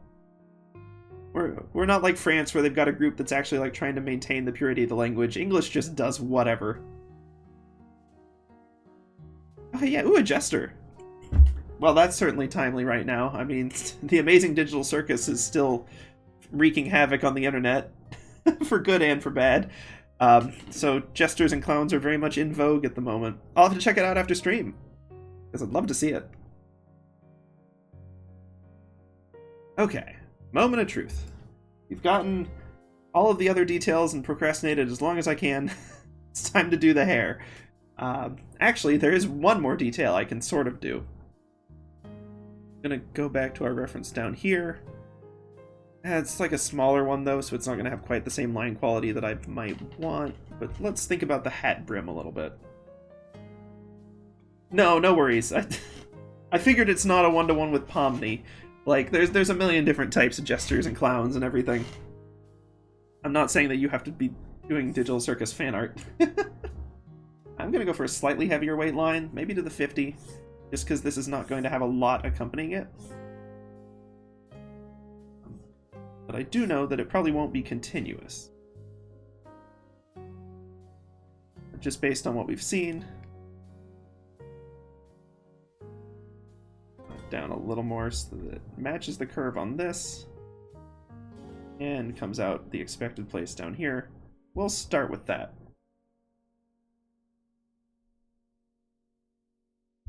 Yeah, I'll be honest, I kind of picked up on that one with the Guts and Berserk theme. Oh yeah, scary stuff at night. Yeah, it's a lot of fun. Oh man, let me drink some water so I don't just like die of cotton mouth. Although the best like public speaking tip I have is just learning to talk through cotton mouth and not constantly trying to drink water for it. It's not worth it. Just talk. Yeah, good old anatomy. I think what I'd recommend on anatomy, and it does depend on your style a lot, what you're trying to convey, but you don't need to master it to start doing decent drawings. There's just a few like key pieces that you need to practice, and once you've got like a handful of good reference points, then you're usually close enough and you can tweak it to write. Like, definitely, like, as you're improving and depending on where you're at, once you're, like, at, like, beyond intermediate and you're actually trying to, like, really, really refine your art, then definitely worth studying and deep diving into it. But for early stages, I worry a lot of people get so hung up on it that it, like, becomes a roadblock to their art, and it shouldn't be that.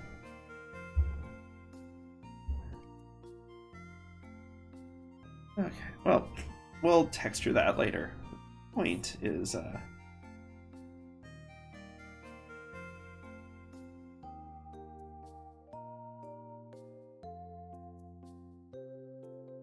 we'll work on that part a little bit later too. The point is that it's time for hair, and that's the most important part, so... I haven't even seen Interstellar, but I really appreciate the soundtrack. I've heard they're making a new game coming out soon that's got, like, some of the same people involved and is sort of inspired by it. I forget what it's called. They announced it at the Game Awards. Looked like it could be interesting.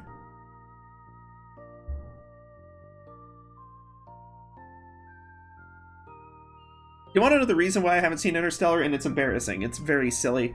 I mixed it up with the movie Gravity for, like, because they came out around the same time and they were both about, like, specifically space dramas.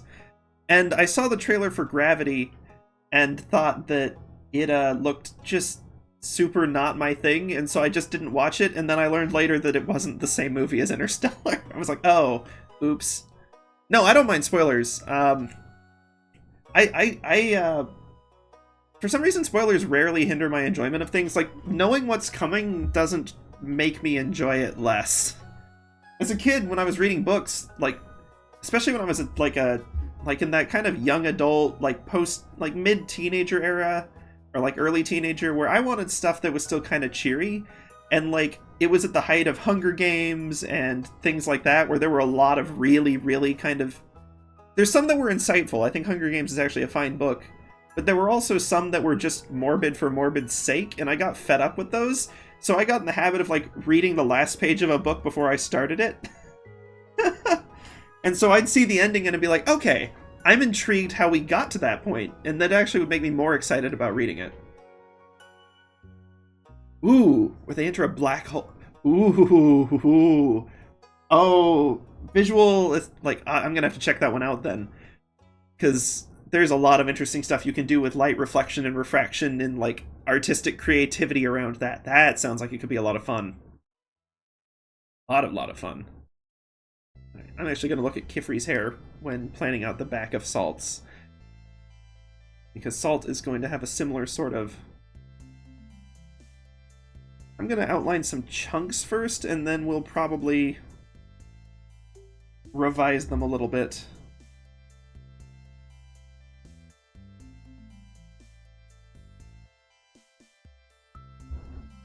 Interstellar Black Hole Tesseract.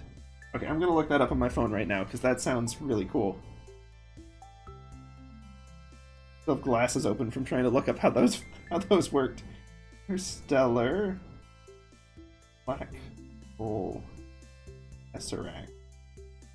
Probably one of the few times where they're using Tesseract in maybe halfway the right way. Ooh, okay, those are pretty grand visuals. Oh, I like that a lot.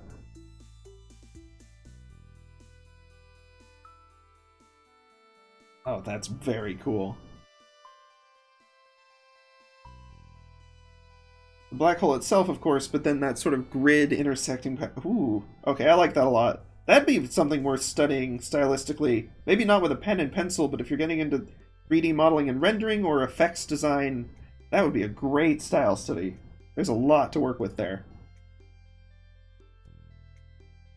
Ooh. Oh, man.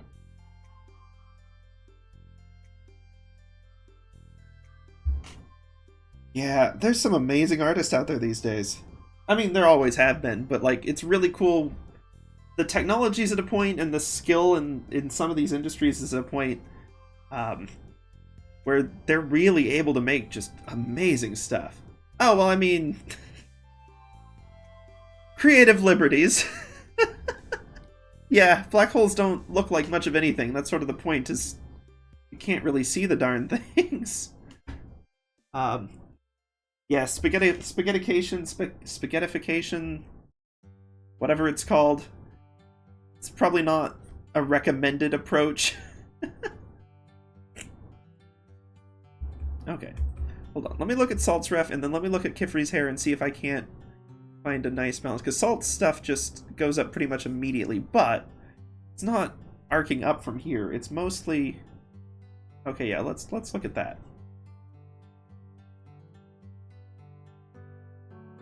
It is mostly arcing from more the bottom, and anywhere that it's sort of being, like, sliding out from underneath the hat.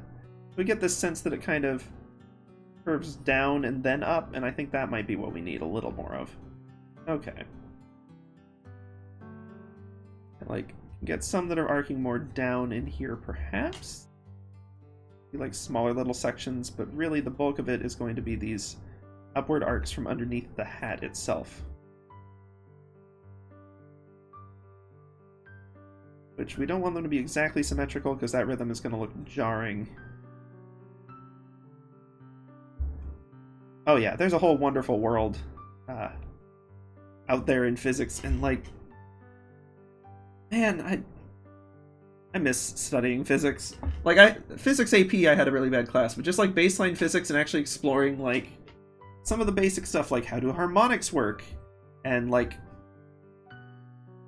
managing reflection and refraction and all of the, like, the math behind it, but also just the effects themselves in the world. It's really fascinating. It's wonderful.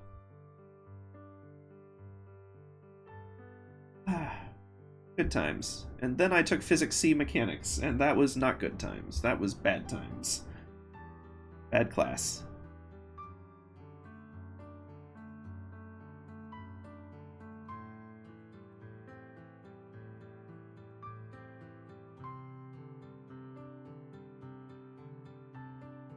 Okay, and then we know that like a little bit is just visible and in there.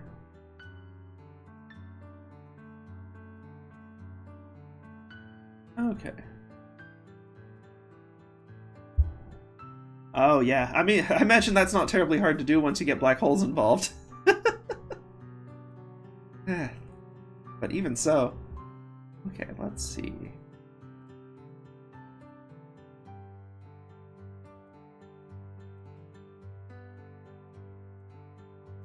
I need to, like, hold on.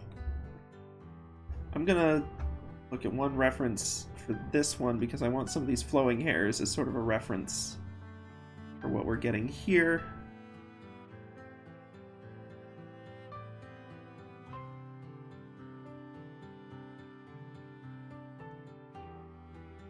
The bump over the glasses, I'm trying to think what that's going to do to the hair. But really, I think we're just going to get kind of like an interesting, maybe twist? It still needs to taper. It wouldn't really stay together that well as a clump. Not, like, that's too long. It'd really just be like kind of like curled up. I think that's a little too jarring for this style. We want obviously there's a certain amount of like whimsical magic going on with the hair and the motions and everything, but even so there is a more naturalistic approach. It's not just complete chaos. It could be like a couple of strands. That might be the secret to getting this to work. There we go. Yeah, that matches the style a little better. Do you have any examples of some of those unanswerable questions? I'm curious what ways you've managed to stump yourself. Alright, yeah, that's too counter to the grain of it, I suppose.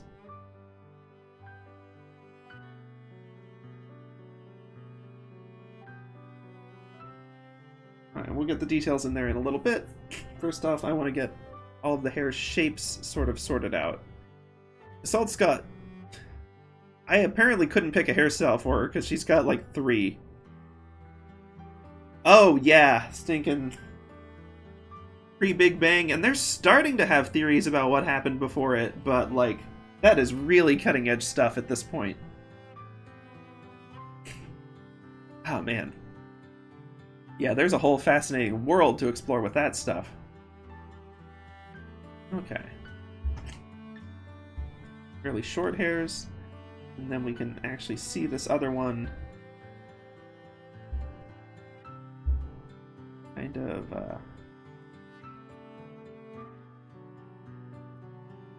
arcing down over there. We'll be able to see a little bit of it.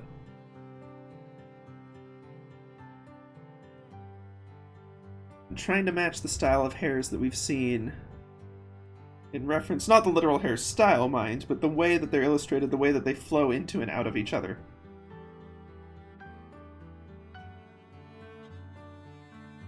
Maybe this could even stand to be a little more whimsical, for lack of a better word.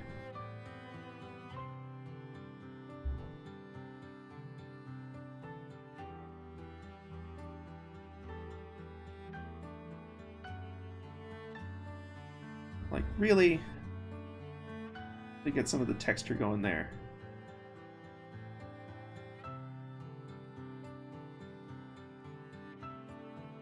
Oh, it does feel a little bit longer than it ought to be, so I'm gonna choke up on it a tiny bit. Okay, let's hope that didn't... Okay, good. Didn't crash anything. I was a little worried there for a second.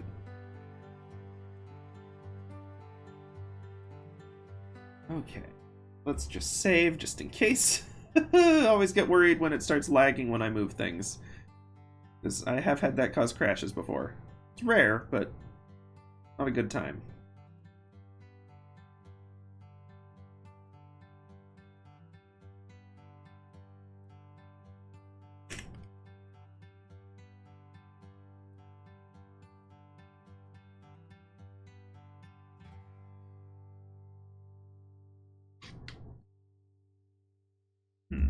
Counter curve's actually kind of working. I'm a little surprised.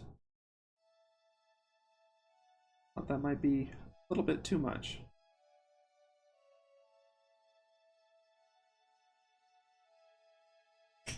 And maybe it will be, but Worth testing.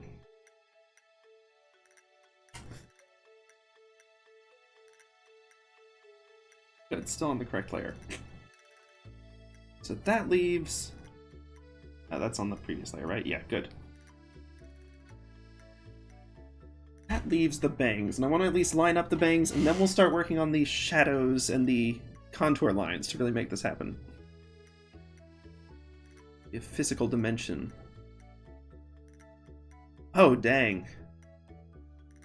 That's an interesting question. That's an interesting approach. Mate, no worries. Looking at me and other people's chat, it's like I've got block quotes. I'm just like on and on. You're no problem. I studied history in college. Like, you're not gonna freak me out with too much text.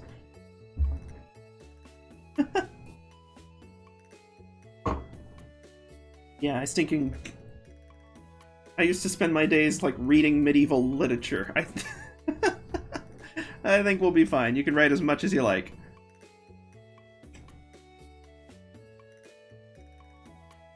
And that really gives you a perspective on grammar and spelling too, my word. You start reading books that were written before the printing press happened and before we actually all agreed on the same way to spell things. And it was just, yeah, it was free reign. You could spell words however you wanted, and as long as it sounded right, people were like, yeah, that's fine. Like, William Shakespeare spelled his own name like 12 different ways. Like, it just didn't matter.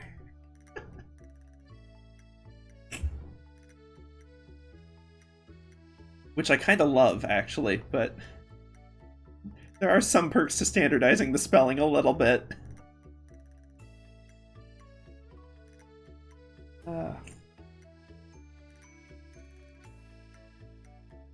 But yeah, you could call me Sifamir, or Sifamir with just an F, or like Sif A-M-E-R, and that would be close enough. Just whatever.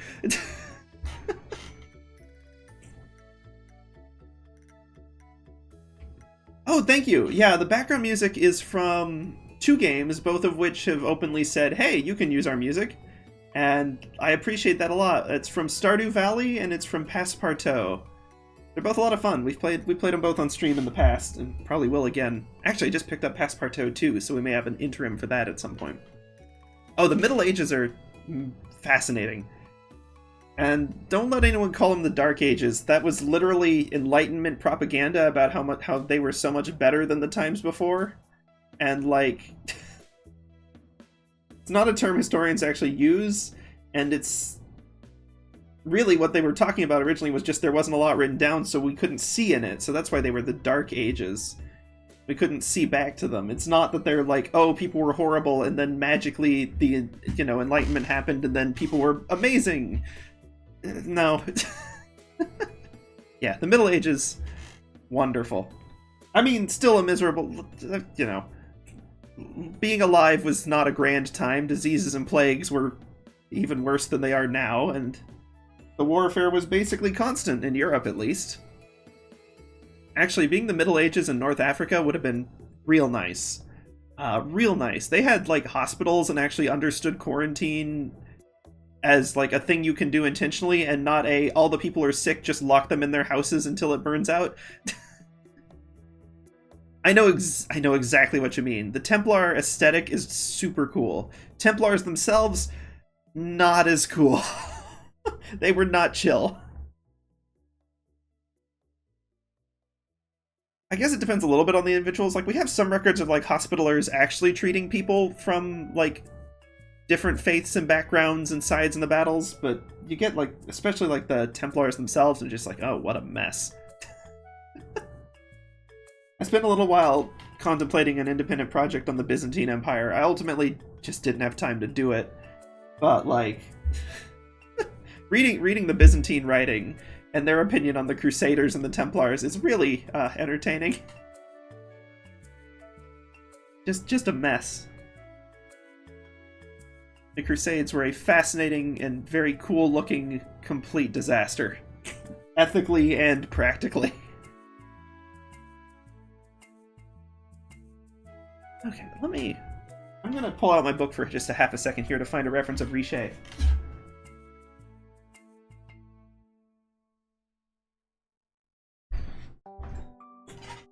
because either she or Techia have bangs that are a little bit closer, and I just want to sort of get some context there. Okay, boop-a-doo, boop-a-doo, ba-dee-ba-dee-ba-doo, ba-ba-da-ba-da, zoop-a-dee, zoop-a-day. Not the best of buying time.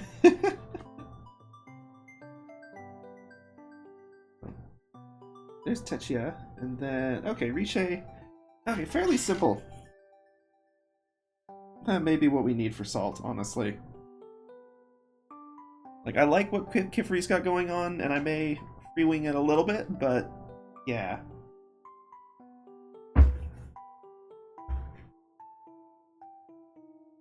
Let's see. We can sort of...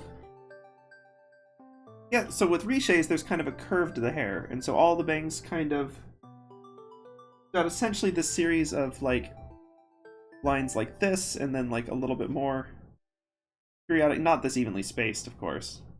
Sorry I don't have a reference picture for this one, I'm just pulling it from the book. And that's one option we could go with. It's actually not bad. Obviously, we have to think about the glasses overlap and such a little better.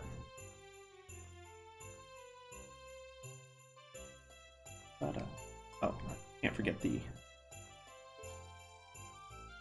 fairly iconic, well, for Salt, terribly scorched hat. D&D NPC, she has had encounters with my players.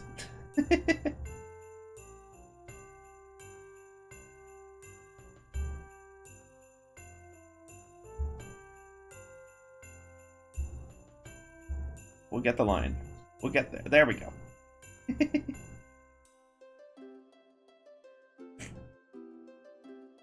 Yes. Especially for throne sitting, I'd almost recommend like a 3/4 view instead of head on, because the perspective gets really complicated head on. Or at least have the camera up a little bit. Well, up a little bit would like make them look small. You could always aim it down so they look more powerful, but like it's complicated. The nasty thing with anatomy that'll bite you on some stuff is it ends up overlapping with perspective a lot. And, like, they play off of each other. And they're both important, and I think they're both actually kind of fun to learn. But trying to apply them to a piece can be stressful. Okay. Let's, try to get these arcing in a slightly better path here. Now that we've got our reference, I think I'm going to go ahead and lose the underlying lines so that we can see what we're actually working with at this point.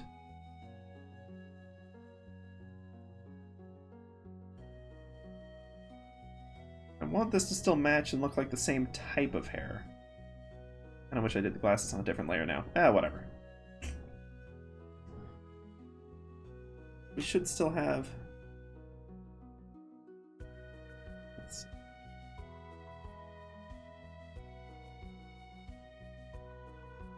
This is going to kind of overlap under, so we kind of have like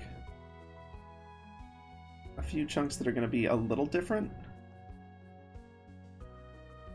I think that'll be okay, because Salt's hair is definitely unkempt.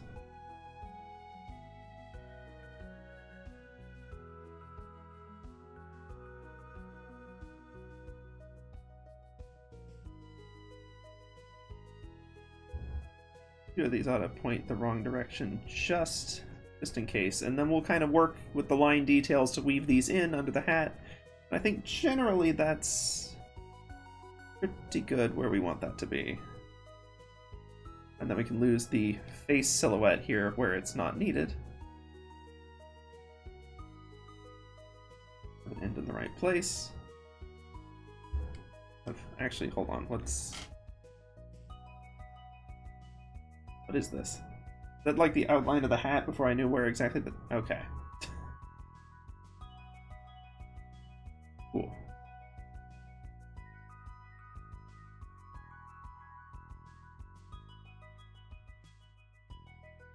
Pull that in a little bit. Clear that one out. There we go.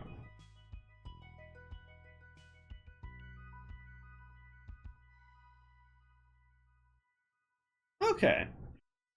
Ah, see, I knew this line was going to end up in the way later. I'm going to at least scooch it down for now. Now, we're already at 10 o'clock my time locally, so normally this would be where I wrap stream. However, we'll be doing a long stream tonight because I actually want to get into the details of this one. I think it's fun. It's also better for SEO stuff on YouTube to have a good thumbnail, but that's not the main reason. The main reason is it's the last stream of the week. I think it'll make it a nice even number for the Witch Hat Atelier study. This is sort of the culmination. Let's do it as the grand finale. However, I am also going to take a few minutes and just tell everyone to take a few moments, drink some water, stand up, use the restroom, whatever you need to do, and I will be back in just a couple of minutes, and hopefully see you then. I will see y'all on the flip side.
Howdys and Salutations! I am back! And, oh yeah, the Ishtar Gate. Yeah, I guess it was this time last year. We did some 3D modeling streams digging into Blender. Because, man, I was so rusty from my Maya days in college, and, like, still rusty now, because it's been a year since I've done any of it. But we tested out some animation stuff, really got in there. It was pretty fun. Got that kind of little bit janky looking, but overall pretty fun gate. Based on one of the debatably 7 wonders of the ancient world, the Gates of Babylon. Very exciting. Like I said, I'm a history nerd. Okay. So this has already come a long way from where we started. Throw this layer on, like, even if we get these back up to opacity. Like, we have that, and then we have this. This feels much more alive and real. But we're really only on, like, stage 2 so far. So we talked about way back when we were doing this one, sort of 7 stages for approaching this art style. And it's not a one-to-one thing, of course. But it helped me work through it when I was initially studying it. So we've got the outline of the shape, which we've had checked for a while. We have curved contours showing the shape. We actually still need to catch some of those a little bit more. But we will. Those are usually pretty quick. We'll see a lot of them on the hair, possibly a little bit of them on the neck, and so on, but the faces are usually pretty light on them in this art style. Any sort of unique details or shapes, which is what we've mostly been doing in here, getting the eyes, mouth, nose, key components, everything in the right place, the glasses and hat, and so on. And then, once we get a few more of the shape contours, we will work on the hatching, what I call the shading hatching. Oh yeah, I'm back. We'll be looking at some of the additional hatch marks used in here to emphasize the shading, and then we'll go from there. That's sort of the next few stages. But yeah, so you mentioned the jumping castle. That's the Ishtar Gate from Babylon. I was messing around this time last year. I was messing around with Blender, working on 3D modeling and stuff, which I originally got back in college because I wanted to make mods for City Skylines to mod buildings into it. A puzzle for a different day, and unfortunately a project that still has not gotten anywhere, but we got the fun jumping Ishtar Gate out of it. Some old school animations that I used as sort of the foundation for like my non-streaming profiles and stuff. So those may not see the light of day, but they were fun way back when. Okay, the contour lines. So what I'm looking for on this, we'll see some of these in the hair. This is really the image that I want to study for this. So we see some of these in the flow of the fabric, which we'll probably use on the hat. And then a little bit in the hair, mainly. Not so much on the rest of the face, other than the chin. Oh, yeah, Lovecraft, yeah, that's amazing world that he generated. Came up with, like, came to him, haunted him, I don't entirely know. He's fascinating. Yeah, and his works are fun. Admittedly, I haven't read all that much of them. Like, my school never covered any of them. And so what I had read on them was just stuff for fun, which was mostly just Call of Cthulhu, really. And then obviously it's influenced so many other things. You get games like Bloodborne, you get a million different Eldritch stories, you get, well, Call of Cthulhu, the TTRPG. Fascinating. As with most historical figures, he himself manages to be problematic, but that's... You can still appreciate the art. Like, they talk about death of the author, and that's exactly why. Not just that the author's opinion doesn't matter, but also that you can pay attention to the stuff in the art that is cool, while still acknowledging that it came from a dubious source, and, like, trying not to fall into any weird traps from it. But for the most part, like, no, Lovecraft's writing is fascinating. And it's a bit like Tolkien, where I don't know where the initial inspiration came from. Tolkien got a lot of stuff from, like, ancient, like, English and European things, but even despite that, he built, like, the whole Middle-earth world and the Silmarillion and everything is just just generated a world that has entranced people for generations now.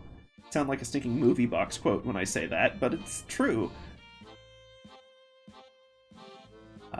And like Lovecraft stuff as well, just amazing in that respect. Mate, no worries. Don't worry, you're not getting a participation grade. Man, I used to open all my streams with that. It's like, you're not getting graded on participation. Feel free to talk as much or as little as you like. And multitasking on Valorant, of all things, is not easy. Like, there's a lot to deal with on Valorant.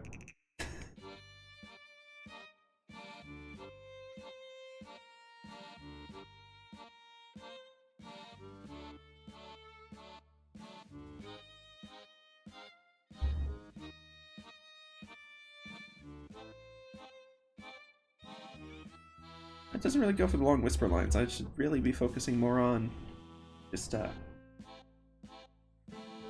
Old Hat. I guess we can kind of mimic the layer thing, though. Is that going already? And Salt kind of has the same vibe happening.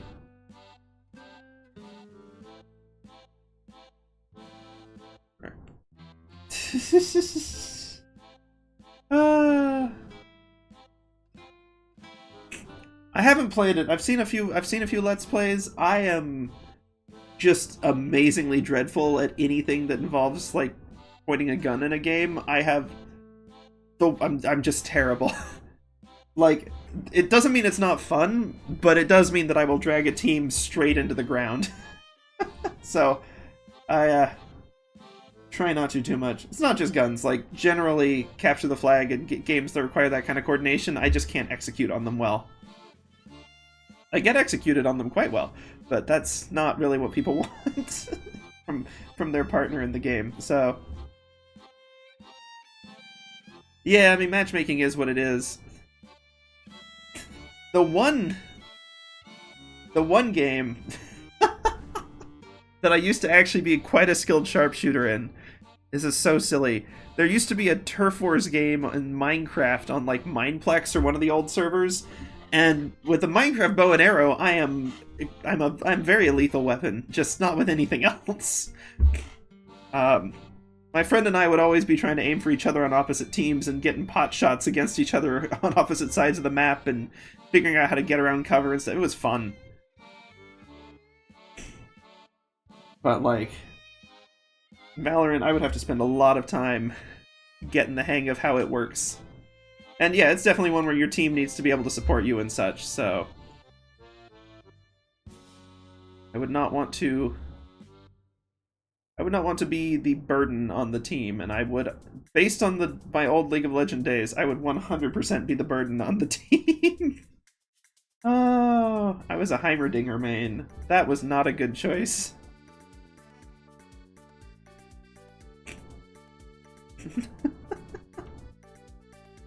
Oh, those were entertaining times, I won't deny, but mostly I found there were other games. My friends and I just enjoyed other stuff more when we were together.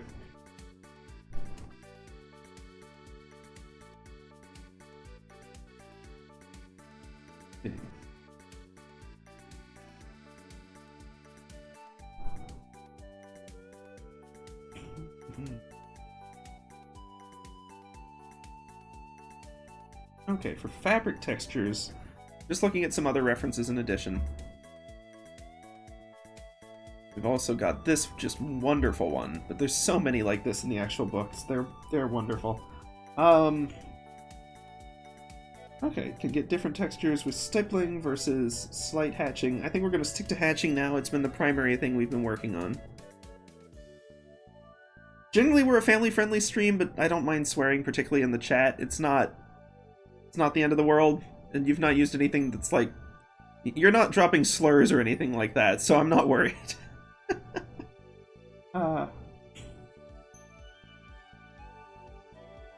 The audio you'll hear, I won't ever swear, but like, chat, you know, whatever chat wants to do, besides horrible stuff, of course, so, like, go for it. Let's see. Slurs, like, that's usually stuff that's specifically going after individual people, like racial terms or things like that. So it's not like just a general swear of like dropping an F-bomb is not targeting an individual group of people. It's just a sign of being aggravated. It's a little different. So as long as you're like not, as long as you're not being hostile towards like specific groups, then that's fine.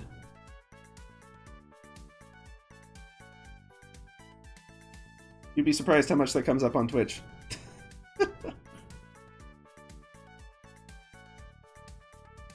Not that I would want to, but like I literally couldn't say them because you get banned if you drop them verbally, and there's a whole set of quote-unquote pranksters slash griefers slash trolls slash whatever who try to trick streamers into saying slurs so that they'll get banned. Had some of them come by at one point. That was not fun. Let's see. Okay, looking at that, looking at fabric folds, more for the hat than anything else.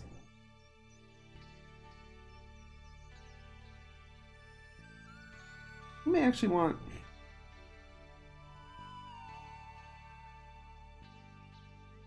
I don't have quite the same quality of lines. This kind of thing.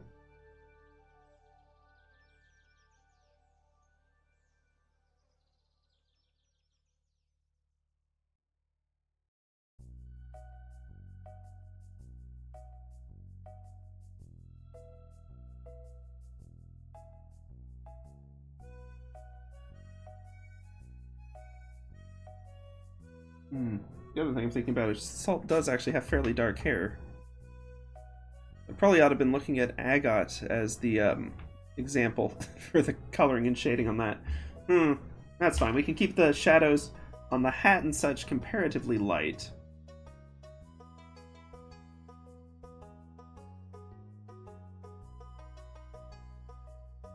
I ought to do the hatching on a separate layer. Just in case. We'll just pick up where we left off. That's mostly fine.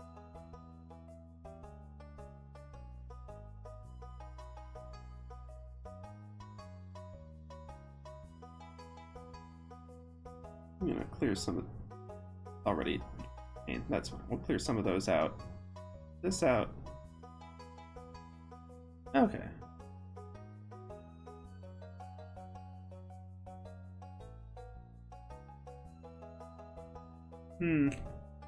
Yeah, it's always frustrating when there's a game where it's like all there except for one thing, and you're just like, well, rats.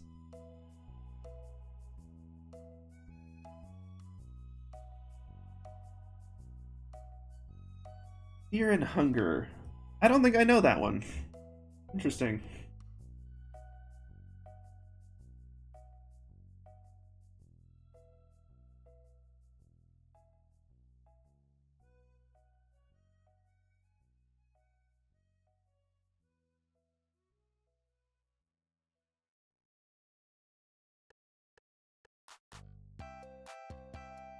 Yeah, like a little more of a glint on the top of this.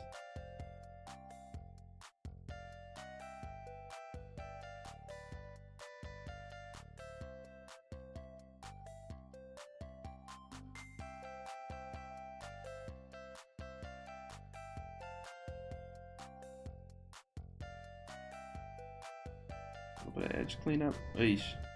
Kind of a bad thing to do in a vector line, actually. Probably should have made this a normal layer, but oops, too late.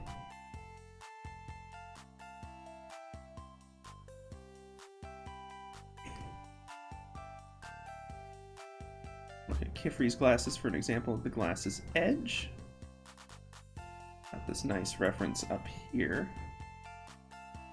Not too much.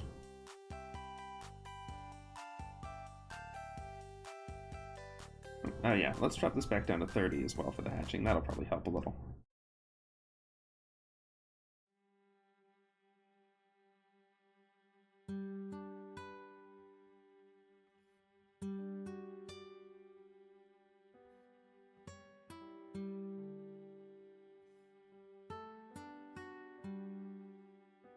Okay. Oh, Admittedly, I'm going a little out of order. I ought to be focusing more on contour hatching now, but at the moment, I'm just kind of getting some of the details around the glasses, because it helps them look a little more finished.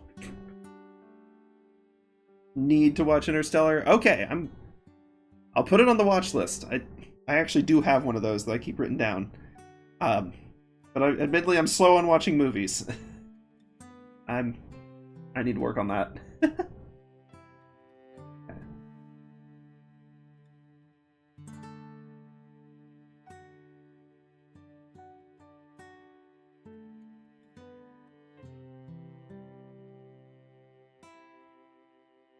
Okay. Hatching. Yes. Okay, down here we're going to want some. Let's look at some of the actual neck references for that. That's reasonable contour hatching to focus on. The big ones.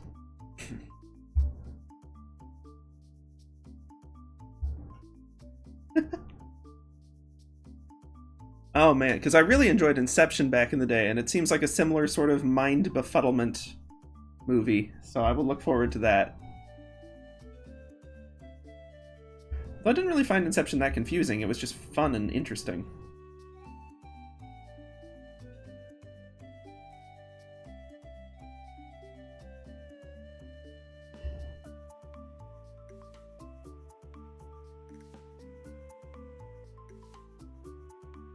I'm realizing the neck is not quite where I'd like it to be, but that's okay. That's not the important part.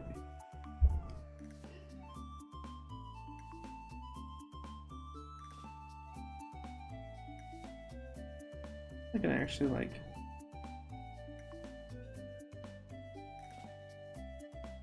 have two separate sections on this neck shading.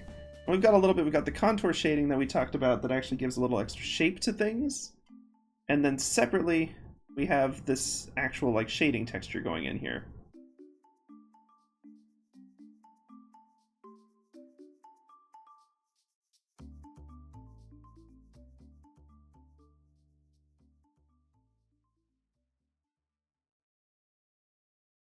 Okay, yeah, Inception doesn't hold a candle to it? Okay. Let's see. How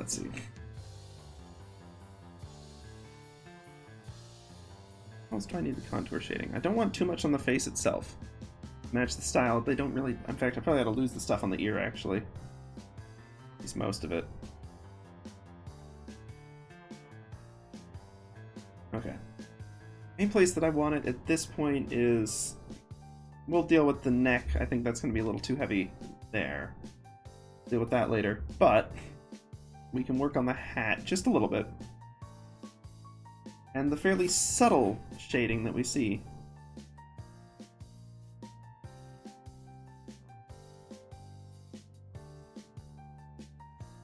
Kind of falling little paths. Because it gives it a little bit of a kind of wrinkle look to it. When you let them just kind of free flow a little bit. But there needs to be a little thought to it. You can't just do random cross hatching across the middle after all. Maybe you could, but... Looking at an example of Kifri's hat I have pulled up. And, let's see.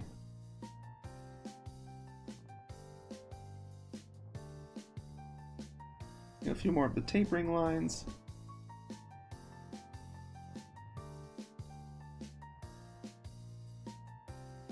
On the hat itself, because they aren't shadow lines, they're literally just texture.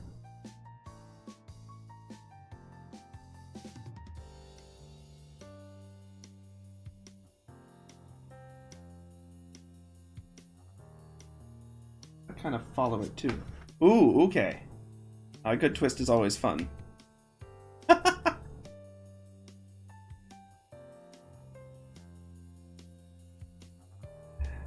Ooh, a whole wheel of emotions. Now that does sound like some excitement.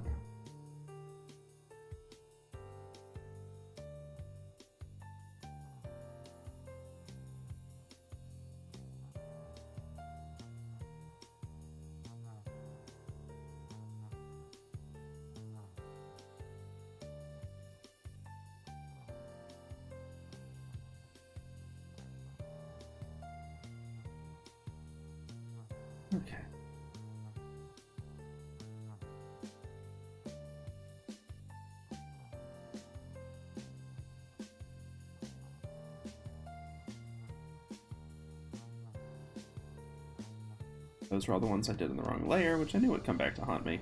That's okay. Good chance to fix those. Ah, okay, a heads up to keep an eye out for? Okay.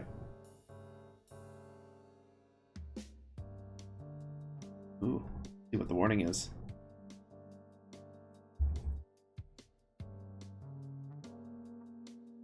Ah, well, that's not a warning, that's an invitation. That sounds fun. How did that become a blockbuster movie?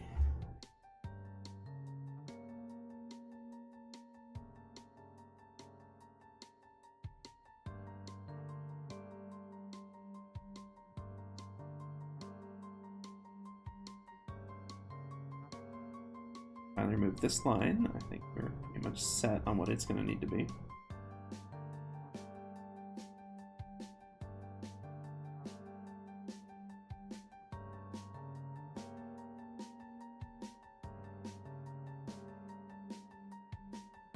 Oh yeah, oh man, I've been needing, that's another one I've been needing to watch. Lost in Space is a classic. I've heard so many good things about it. I'm so behind on watching stuff. Oh man. Hold on, I'm gonna deal with the neck one differently. Just gonna clear those out. Whoops. Okay, there we go. Man, there's... okay. I'm trying to think what I've even watched lately. This has not been too long since I rewatched Star Trek. Although, weirdly, I think the one I've seen the least of is Next Generation, and I think that's probably the one I'd like the most. But it was just a matter of, like... because my folks love Star Trek, and my brother loves Star Trek.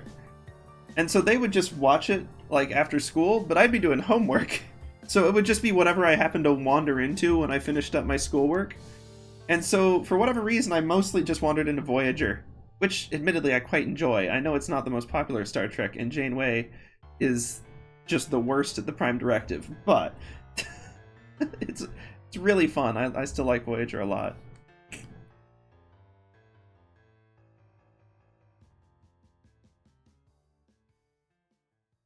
The hatching and maybe this pen in general are probably a little bit lightweight, but that's okay.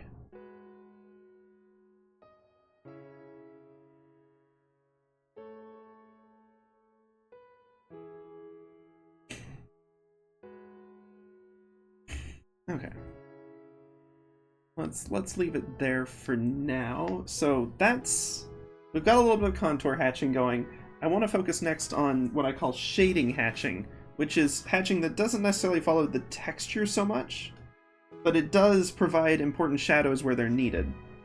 So, like, for example, we may get just like a little bit of it going in here. There's definitely, like, this isn't necessarily following the contour of the hair, but the hat is going to cast a bit of a shadow. We see, like, a little more of it, especially back here. At a counter angle. We're going to be seeing a little bit deeper shadows. We'll probably have some on the neck. I'm not going to go too heavy on that, and we'll see why in a minute.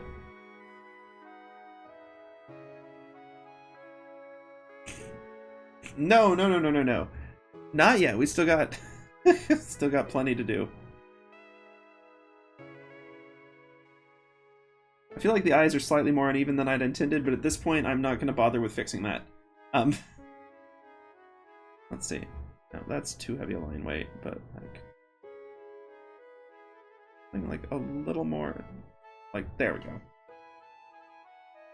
And a little texture on that. I think the mouth is pretty good as is. Could maybe lean into the ends a little bit more. Not like vertically though, I just want to make them like a little bigger.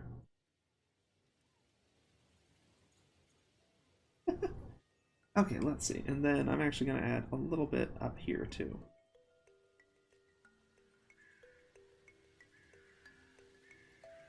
But for the most part, the face itself doesn't have a lot of hatching or shading at all on it.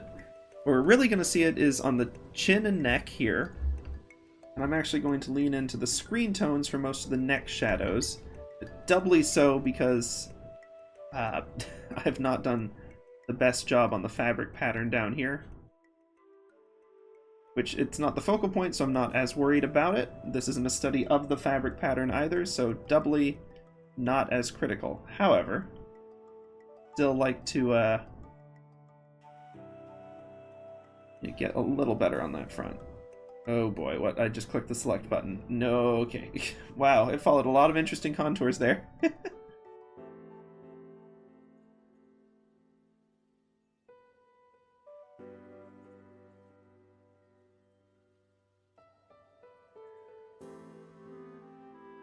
Okay. A little bit of cross contour going there.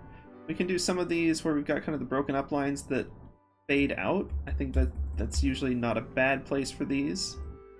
Getting that style. And I'm going to go ahead and add the screen tone layer. Because when we look at these references, oh wow, real delayed on that emoji showing up. Yeah, digital's a challenge. I actually kind of enjoy physical art more, to be honest. Like, I do digital because I can stream it. And it has some perks as far as erasing and vector lines and all of that jazz. As far as digital software is concerned, I highly recommend Krita, Krita, because it is a free and open source one that's just about as powerful as, like, Photoshop and CSP and all the others. Like, it's really good. But as far as the hardware is concerned, it's still, like, stinking $50 for the low-level tablets. And, like, a basic tablet is basically all you need. Like, you don't need anything fancy, but there's still, like... I don't know how to do the currency translations, unfortunately, on top of my head, but it's still, like, kind of expensive. Like,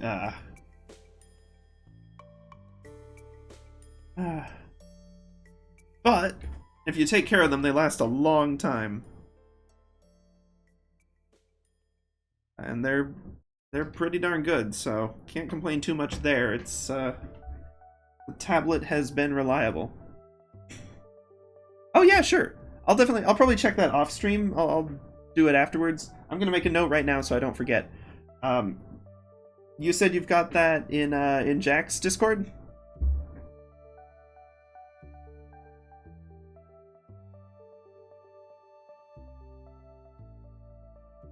Cause yeah, I'd be happy to check that out. And I'll throw this out there, like, I'm not an expert myself. The whole point of the streaming thing has been to track improvement and sort of learn together with everyone. So, like, you know, I can give you the advice I have, but I'm not going to be, like, a master of the field either.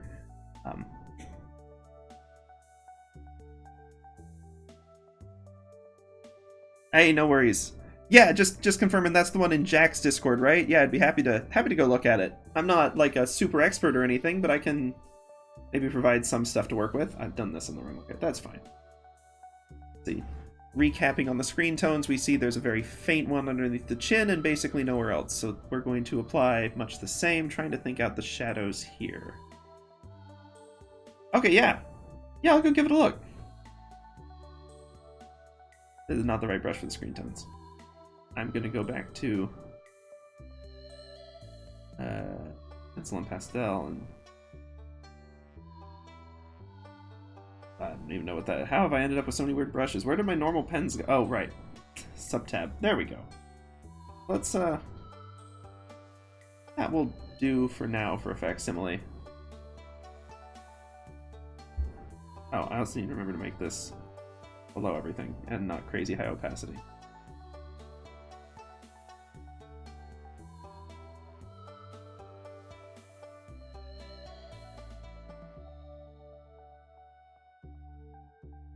And then clean it up a little bit. Get out of the hair, for example. Oh yeah, I'll check it out after the stream. And I will let you know.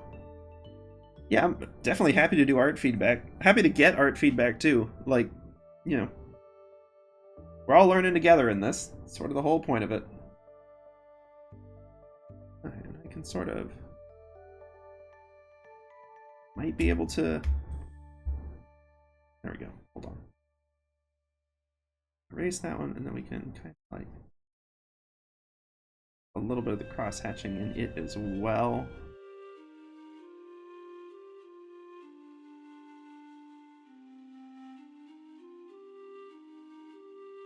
I don't know that that's looking great. I may lay off of that somewhat. Instead, we'll just leave it as a fairly lightweight screen tone. But nice and faint, just enough to provide that shadow, basically.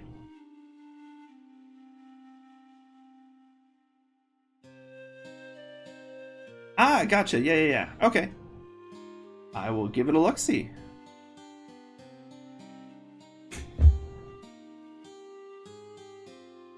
Okay. So, going through our line work now. Working through the list of hatching strokes that we've studied. We've got the outline. We've got curved contours to grant shape and form to things, except the hair. We'll do that last, because it's a lot. We've got key details. We've got detailed hatching for textures, especially on the hat, to give it like a little bit more. Could use a little more consistency of pattern, probably, but that's okay. Let's get this back down to a reasonable size.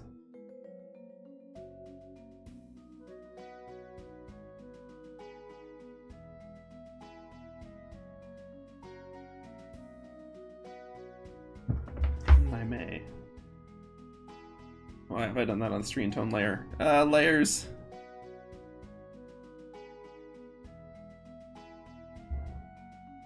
That's fine. Okay.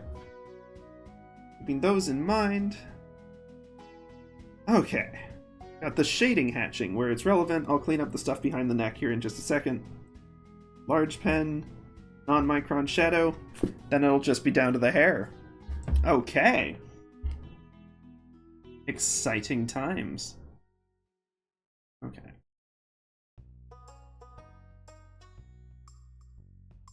This is too dense of a shadow compared to what we've been working with. Like, and maybe we ought to have a denser shadow in there to get some good contrast, but not just yet. This needs to really be... I hit the select tool again. Yoish. Okay.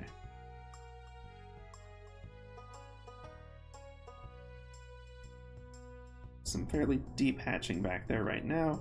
That's fine. Still, honestly, too much. Oh, thanks for the follow! Thank you for dropping in, Mangaka. Let's see. We're still just working our way through the style. So I'm going to make the eraser slightly larger. It's way too small for catching these little vector edges right now. There we go. We'll smooth out the hatching back here a little bit. Because we do want some of that to improve the contrast just a hair. Okay. We do want... Aye, no worries. The natural curve hatching that's emanating out. Ah, so we're doing a style study. So what I mean by that is you often hear in art about master studies, studies of the ancient classics, or even like the Renaissance classics, or whatever, the great masters of the past. And those aren't studies to, you know, mimic them exactly. It's to sort of learn what makes them tick, maybe see if you can apply some of those techniques to your own art, or improve your art through studying them. But instead of doing a master study on ancient, more realistic styles, we've been trying to work towards a more comic-y, cutesy style. So we're doing an in-depth style study of a manga I like, and we'll probably do different ones too. Today we are doing Kamome Shirahama's Witch Hat Atelier, which I highly, highly recommend. It's a wonderful series. The whole style study thing is spoiler-free. We're just dealing with the references from the first volume and all that. And we've gone through, for the past couple of weeks, we've been studying different ways that they handle line work from reference. We have studied different faces from the original. And now we're trying to apply that. So we're doing an original character, but we're trying to make it fit into the style of this manga, and sort of it's both an excellent form of practice through actually applying everything we've studied, and sort of a you know, a good way to test and see if we've actually gotten it. So far it's coming along pretty well. I probably don't have quite enough shading contrast, but the hair is going to make a big difference on that, and I've been kind of saving it for last. Yeah, no, it's I highly recommend this one. Let me pull up the cover image because I've got it on hand. Witch Hat Atelier. It's really wonderful. It's won an Eisner Award too. Like it's stellar. And the illustration in it is gorgeous, so it's definitely one worth studying. The way they handle their hatching and their line work is... I'm not normally one who even goes for hatching as an art style, but I really, really enjoy like the way they handle it, and the landscape scenes. Ooh. We'll have to do more studies on this at some point in the future. However, I suspect on the next stream we'll probably be shifting gears to something more along the lines of Welcome to Demon School Iruma-kun, or possibly Frieren. Because they're both wonderful. They both have very interesting art styles that are different from this one, so we'll be able to learn new things. And they're fun and I like them. So, it's win-win, really. But in order to get to those, first off, we have to actually sort of, I don't even want to say pass the test, but we do just need to finish this one and actually get it to where we want it to be. Yeah. So what brings you by? I mean, just browsing the interwebs and running across us? Certainly happy to see that. Let's see where this takes us. Okay. We've got the hat. I need a more definitive... Not that definitive. That's too much. There we go. Oh, nice! Yeah, I mean... I'd say we definitely qualify as far as manga is concerned. This is what we're up to these days. Yeah, so let us continue. Let's continue. I think... Alright, you know what? I don't know why I'm trying to finish out every other detail before the hair. I think it's just because the hair is going to be so bold. Like, it's fun, and I want to make sure I save a fun thing for the end. But I think the last thing I want to look at is just closing this out, and then, like, this little medallion, probably on this layer.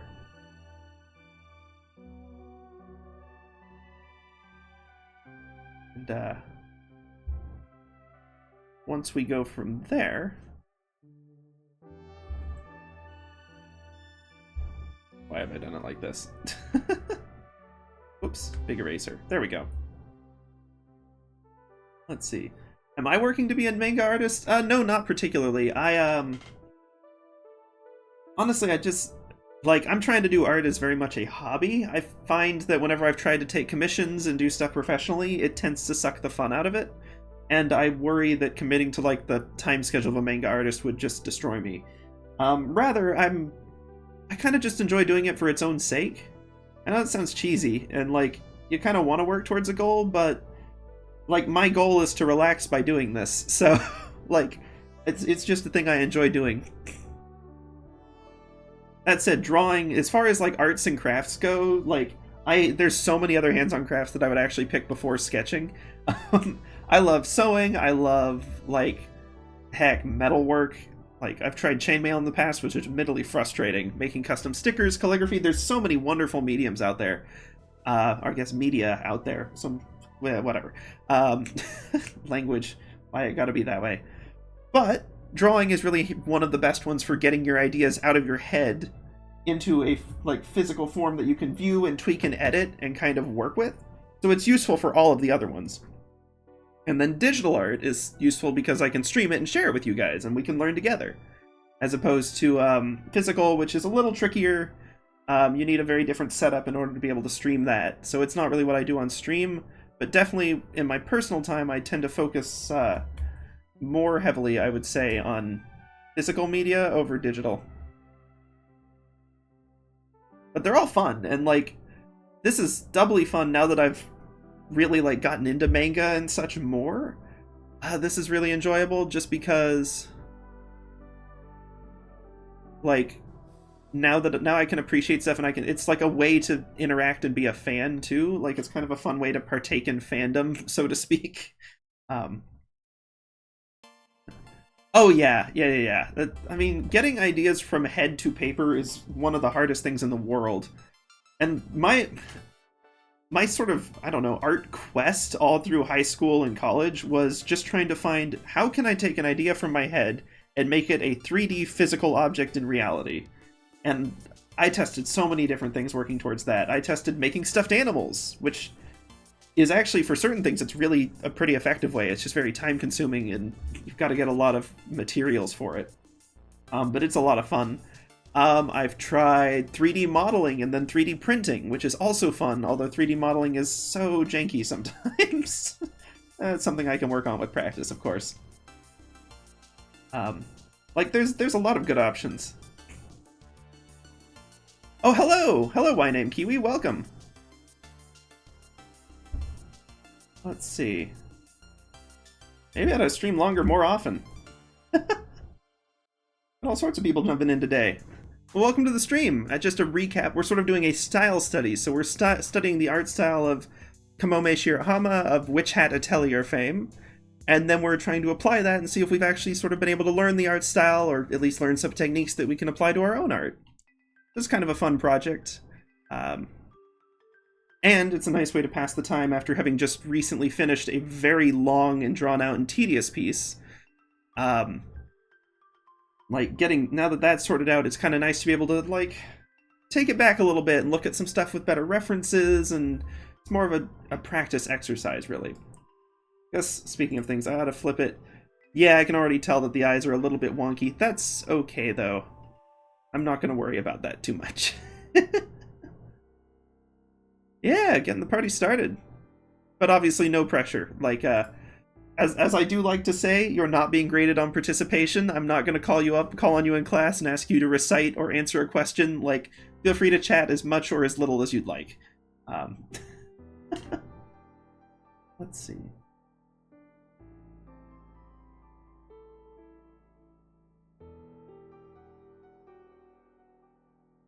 Okay. Now that all of those other ones are mostly sorted, I think it's time. I think it's time for the hair. Now, I'll admit the hair is going to be a slight challenge, because it really is going to test that we've learned what we've learned, because we don't have a good reference for it specifically. We have a couple different references for the shape, which we've got from Coco's hairstyle design over here. We've got odds and ends from Riche, who we don't have a good reference for. We've got some from Kifri, with the shorter ends that we see in the back. However, if we look at Salt's actual reference, her hair is very dark. All of those characters have very light hair. And if we want to illustrate the really dark hair, we're actually going to have to look towards Agate and her hairstyle, which is going to be challenging to translate into the other shapes. So that will be fun. I think what we might actually want to do here, and this is something I'm going to definitely test on a separate layer, is let's go through with a fairly big brush and actually just solid fill the hair silhouette in. One way or the other, just get it completely filled in, and then we will go through and essentially erase out the highlights and patterns that we would expect to see in the other ones. We'll be working with the negative colors. I think it will be good. Let's see. Oh, I'm Sifamir. Like, I'm Sifamir all over the place for Sifstream stuff. Let's see. Admittedly, I'm not super active on Discord in general these days. I want a more solid black than this pen is going to give me. Let's try the G pen. Not that big, though. Okay, yeah, there we go. Yeah, I will admit that, and this is a weird choice for a streamer, hair shade, let's call this. I am not terribly social media savvy, or more specifically, I don't enjoy spending my time on social media. Like, perusing memes, sure, like, whatever, but actually, like, interacting, between art and the actual day job I have to use to be able to, be able to do art and streaming and all of that and all of the other stuff, I just never seem to have the time or focus to, like, get super engaged on things, like social media things, which is sad because there's so many cool people out there and so many cool places online, but I don't know, I haven't got the mind for it. Still testing out new things. I will admit, been having fun on Tumblr, but even then I don't post much on Tumblr. I've just enjoyed perusing it a little more. May try out Blue Sky. Not sure, though. It's by the same folks who did Twitter originally, and that was never a great website. I say this, you know, streaming on Twitch, having a Discord server of my own, admittedly a fairly quiet one at this point. It's mostly just for art sharing. Like, and you know, I post all these VODs to YouTube as well, so like I'm definitely involved one way or the other. I've just the social media is definitely my least favorite aspect of it, of this hobby.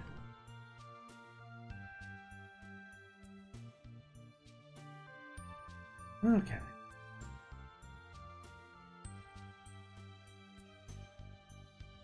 Now you may be asking why I'm not just using the fill tool, and there are a couple of reasons. One of them, mainly because it doesn't handle rasterization well. In pretty much any form, you'll get various fairly awkward white chunks in it. In like edge case chunks that just aren't very good. It is one downside of CSP, and I don't know if there's an easy way to solve it. There may be like a downloadable better fill tool or something out there. I need to dig through the workshop a bit more. Let's see.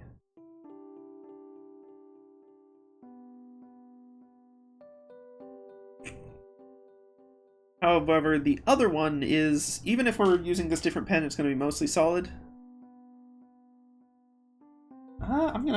I should be Sif on there. I'll have to pull it up after stream. Sifamir or Sif streams. One of the two.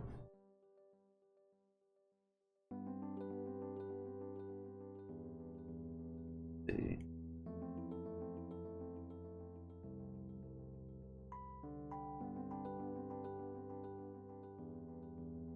But the other reason that I'm sticking to this brush is, even though this isn't the final brush we're going to use, I am still trying to stick to the authenticity of this style of being very much, like very much all hand-drawn. Like they don't do a lot of filling in with either brushwork or digital tools. Agat's hair being like notable for how dark it is compared to almost everything else in the comic or manga. Let's see.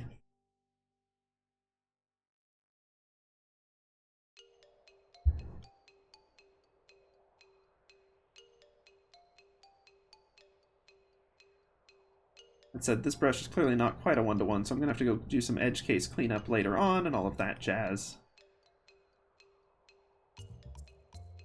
I'm going to go ahead and get it close enough, and then we'll get a view where we can actually see the lines we're coloring in against, and go from there. For now, I'm just going to try to get the colors in roughly the right places. Yeah, I'll look at it after stream. I don't know what's up with that.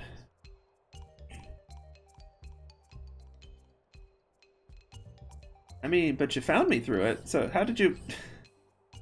If you don't see me on the Discord, how on earth did you find me on there?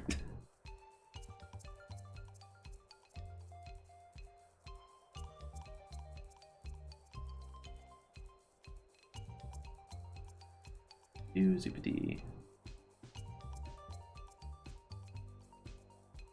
Zoopadapple day. Just kind of filling in, not a lot of commentary on that.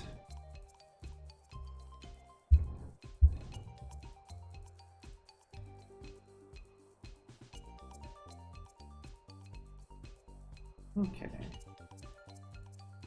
Almost there. Almost there.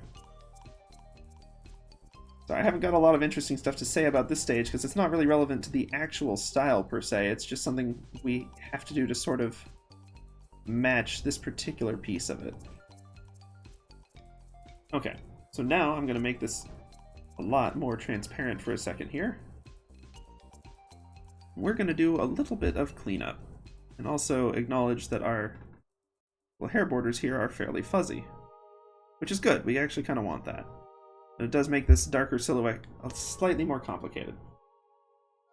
Let's get the eraser. Let's drop it down to size. Let's clean this up just a hair. Terrible pun.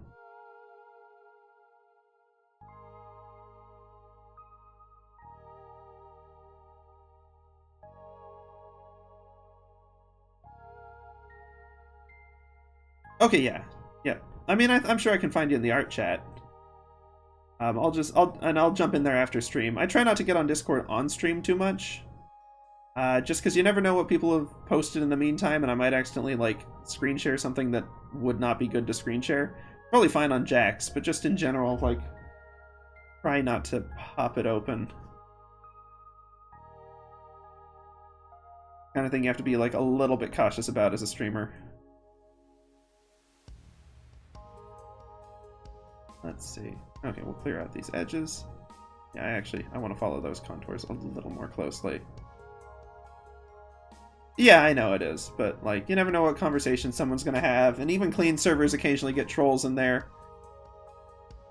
Yeah.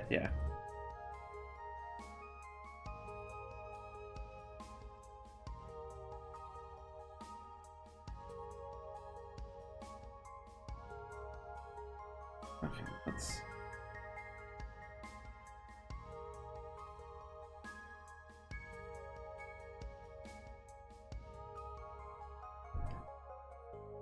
Yeah, it's just better safe than sorry. The other thing, of course, is that I keep my personal account and my streaming account separate, and I don't want to, like, accidentally be logged into one while I think I'm logged into the other one and dox myself. Would not be wise.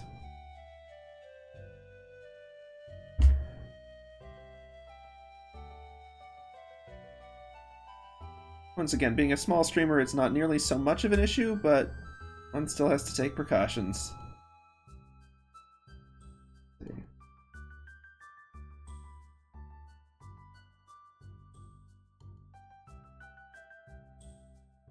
Like I'm getting feedback in my headset for some reason. Like it's getting kind of weird clicky noises. That's not good. Fortunately, we're making pretty good headway, so even if it starts to go kaput, like I think we're in a good place to be able to wrap up. Okay, this is giving me flashbacks to Art Fight and like some of my art styles in like Art Fight 2022. Ugh, come a long way since then. Oh, stinking. I don't remember that on Jack, but I do remember seeing that on another server. That was a weird one.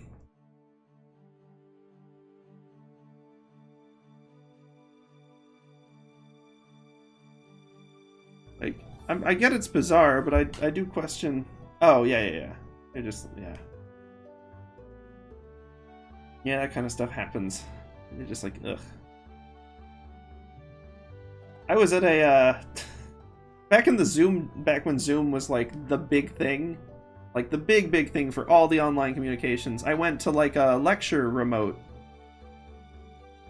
And like, someone managed to get a hold of the screen shares somehow, which they shouldn't have been able to do, so I'm not sure what the lecturers set up to make that possible. But they made a mistake setting it up, and someone got a hold of the screen share and played some dubious videos to a bunch of, like, professors and college students. It's just like, why? What's the point of that? Who benefits from this?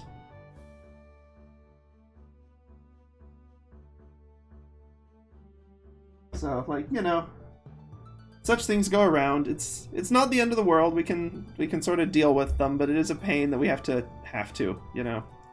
Just got to be a little cautious. Take some, not defensive precautions, but just precautions.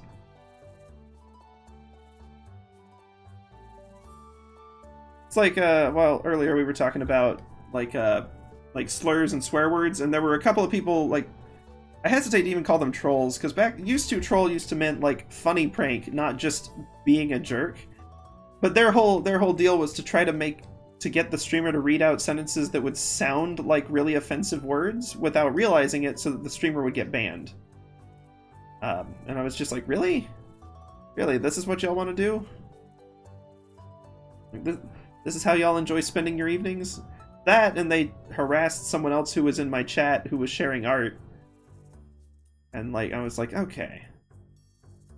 So there's just some weird jerks out there on the internet.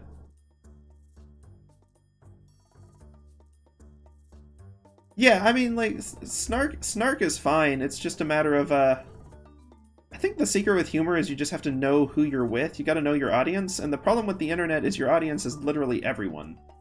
Like, a lot of snarky humor, and even fairly, like, crass humor has its place, but you just need to be an audience that, or with an audience that understands what's a joke and what's serious for you specifically, so that they can tell when you're joking and they know when to laugh and when, you know, something's actually rude. But the problem is when you check something online, it's, anyone can run into it. So something that would be obviously a joke and kind of snarky in an in-person thing comes across as, oops, you sound like you actually meant that. And it gets compounded because there's also some sleazy folks out there who are like, anytime that they want to just do sleazy stuff, and if they get caught, they're like, oh, it was just a joke. And it's like, no, you actually meant that, but you're just trying to blame it, and it like ruins jokes forever. I don't know. You kind of have to walk on eggshells a little bit, which is a pain, but it's what it is. Okay, and I do feel like this is still like a little too heavy, so we'll get in there with the line work and lighten it up a bit, and then we will go from there. So, we've done our hair shade, now let's get our hair highlights, basically. We're going to follow all of the same cross-hatching rules that we just studied, except that we're going to be applying them basically in inverse color, which I'm actually excited about. First off, however, I want to make sure that we're catching most of these lines. So let's go back to our 30 micron pen, get it back to the same size we've been working with. Oh yeah. Yeah, coming up with lore for characters and all of that jazz, it's a lot of fun. But whether or not it actually gets anywhere is a whole separate story. That's one of the reasons I like Dungeons & Dragons is, well, A, you get to share your lore, so like you've got your characters, you can actually lean into them and like build on that lore. But B, also like, because it's collaborative, it lets you actually build the lore more, because you can kind of have your characters and ideas and worlds and settings play off of the other people and play off of their ideas. And when you get a good group, you can like play off of each other, and it means that everything becomes a lot more, basically a lot better thought out. You can kind of develop the character and practice how they would react in certain situations, and it's really cool.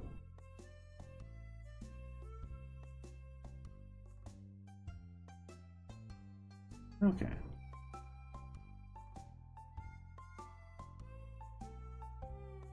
I'm going to try to translate these lines first. All of these interior lines that we're wanting to catch, as they're worth keeping.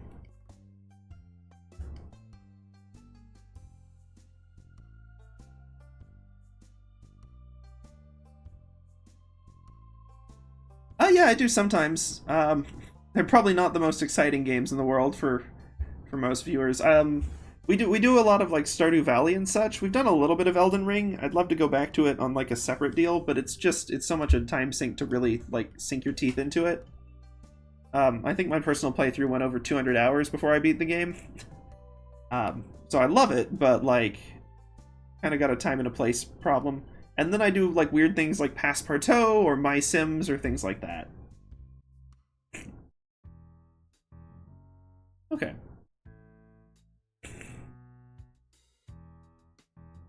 I feel like if we're going to do this, we may have to darken some of the other lines a little bit, just because it's so dominant, but let's get the rest of the shading in here first.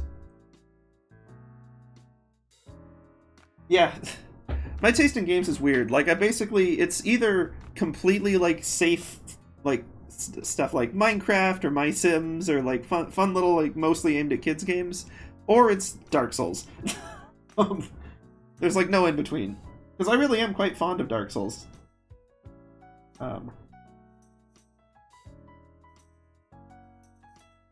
Like, it's a wonderful series with very fascinating lore and such. But yeah.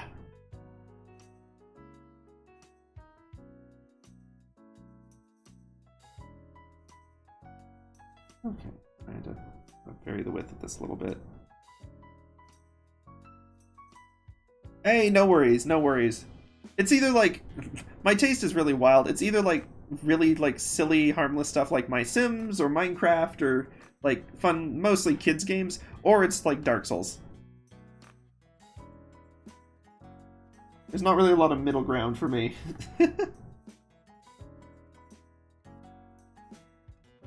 Got the kind of trailing lines that we've talked about and we've practiced a little bit.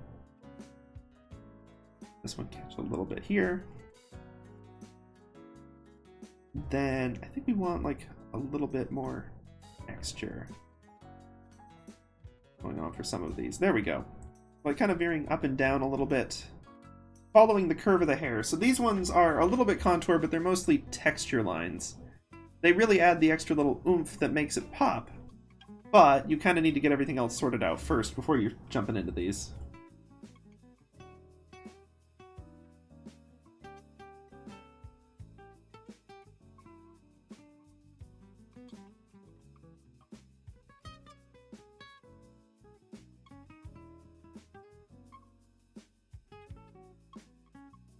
Yeah, it's a fun series. I was just watching, I don't know if you've ever watched like Illusory Walls videos on like some of the technical stuff behind it. It just released a new one today, and then VatiVidya's got all the lore, but playing the game, I honestly, back when I first played it, I assumed it was going to be one of those things, well, based on the hype, where it was like way too tough for me and I would just burn out on it and be like, bleh. But I'd seen a playthrough of, it was Extra Credits, they did a playthrough of it. A really wonderful like game design channel. And seeing the amazing thought that went into the world and the way that it told its story, I was like, I want to go on this purely to see the world. And like, I'm going to try to fight all the monsters to get the right to do that. And then I ended up having fun with it and being able to keep going, which I hadn't really expected. Oh, agree to disagree. I think 1 is my favorite.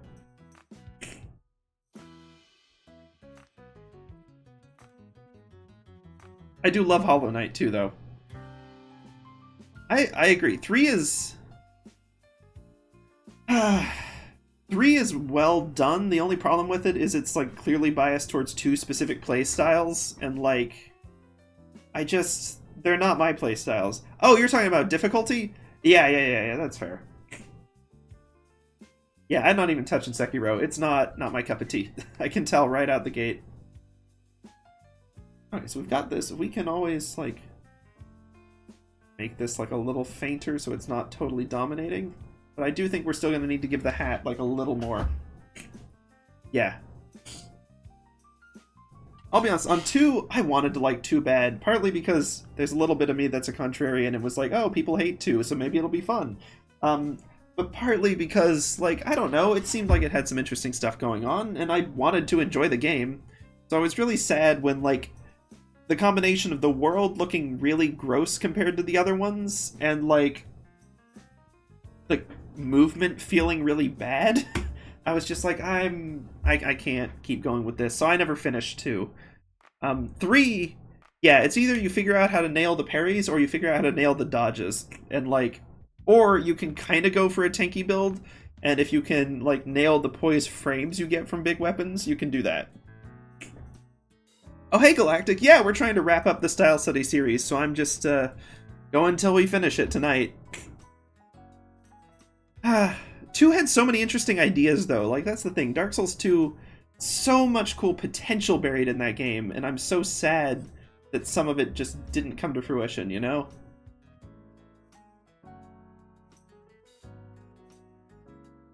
Hey, yeah, go have fun with Genshin. Let's see.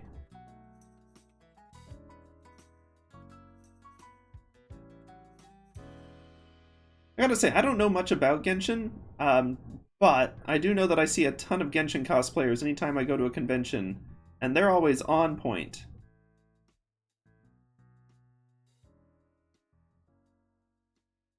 They're really impressive costumes, and like very enthusiastic, it shows, which is fun.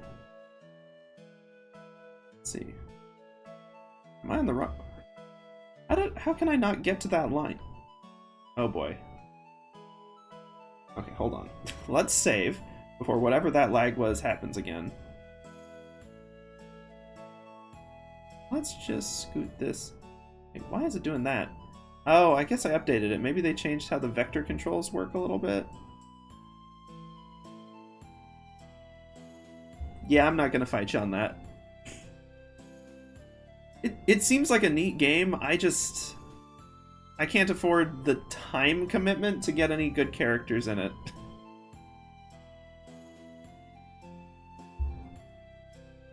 Like, I've got a friend who really enjoys it, and hasn't spent a dime on it, so I know it's possible.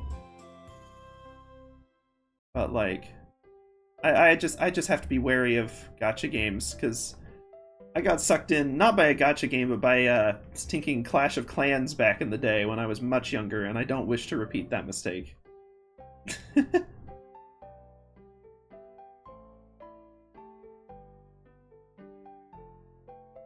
Fun game until you get to like Town Hall 8 to 9 range, and then it becomes a horrible game. Miserable, bad, don't play.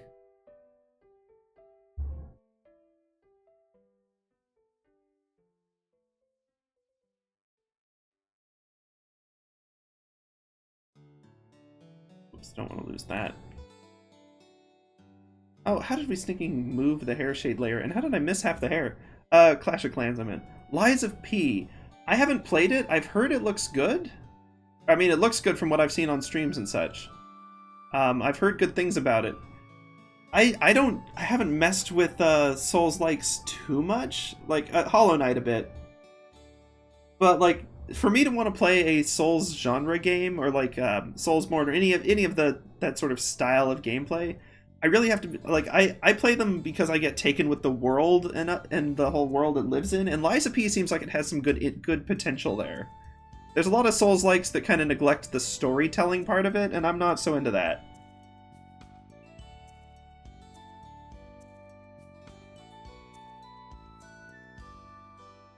What is happening? How did all my layers get so messed up? No, hold on. Like, if I have to redo the hat, that's fine. Like, when did this happen?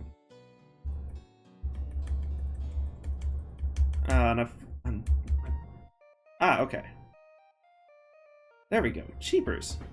That must have been when I was trying to drag that line. Yeah, but I mean, honestly, the difficulty isn't the hallmark of the Souls game. It's just the style of gameplay, and as long as it's fun, then, like, go for it.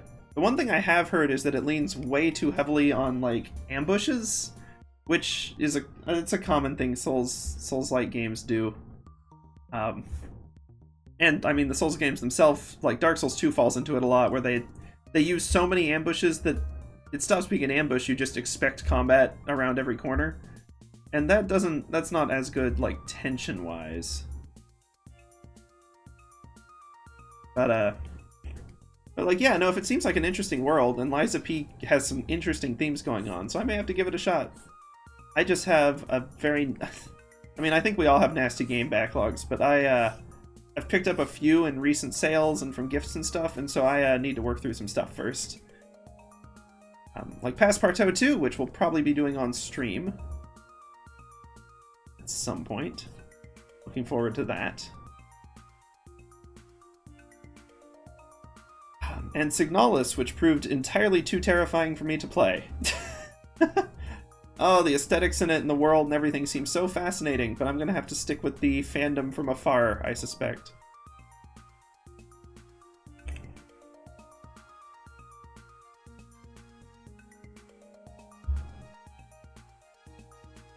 How on earth did you manage that?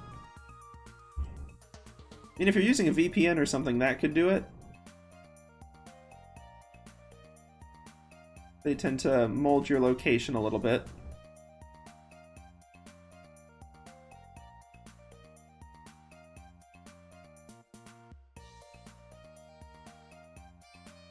Huh. Then maybe it's just got your position a little wonky. Oh well. Let's see. Okay, so for the hair, we've still got to do one more little bit of highlight going on. And then I'm going to need to do a few more for lighting and shadow. Because we've got some nice texture going on, but we don't have consistent lighting and shadow on the hair highlights or on the hat. And that's something we're going to work on. I mean, yeah, that's the way of things, but, you know, it is what it is. Can't fret about it too much, I suppose. Okay, not this brush. Go back to our G pen of a reasonable size. On the hair, this will really help with the face silhouette too. The glasses to an extent.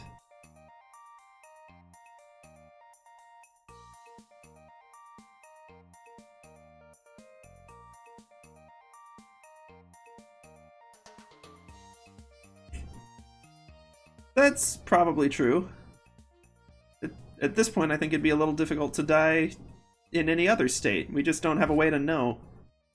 But then again, tech's moving pretty quick, so who knows? And even if we don't get to have that particular knowledge, I bet you there's going to be other interesting knowledge we get to acquire. I mean, we got to see pictures of a black hole. Or at least, you know, the corona surrounding a black hole. Keepers, corona has a whole separate meaning now. Not that one, the other one. But... like, I don't know, there's still so much cool stuff out there we'll probably run into. We just don't get to pick and choose what it is most of the time.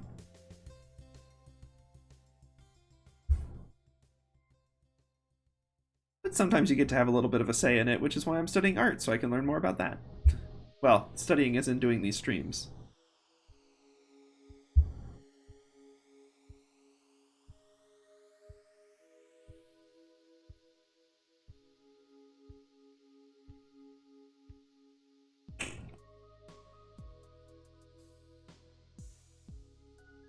Yeah, the horizon of events. Man, I need to get back down to the local science museum again. It's been a while. I used to work at a science museum. That was a fun time.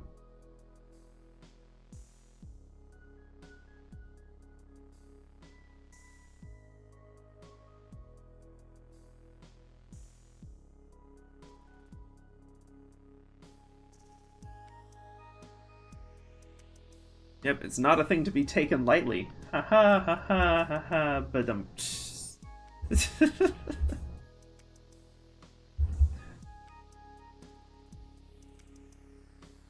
gotta have my bad puns.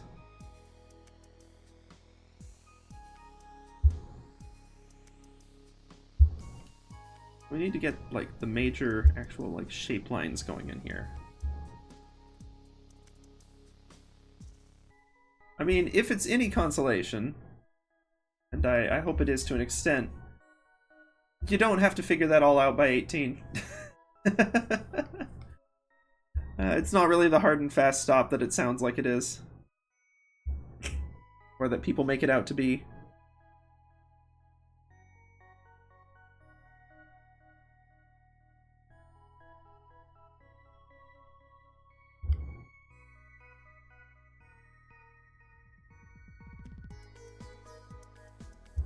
Oh, mate, you got all the time in the world then. Don't fret about stuff that far away.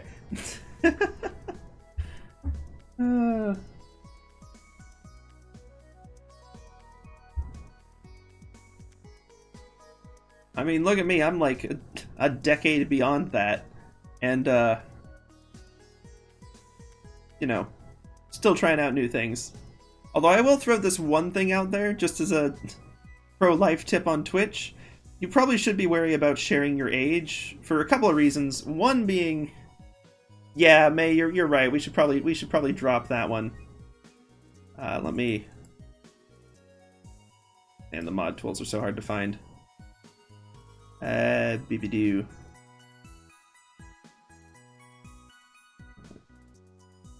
Okay, cool.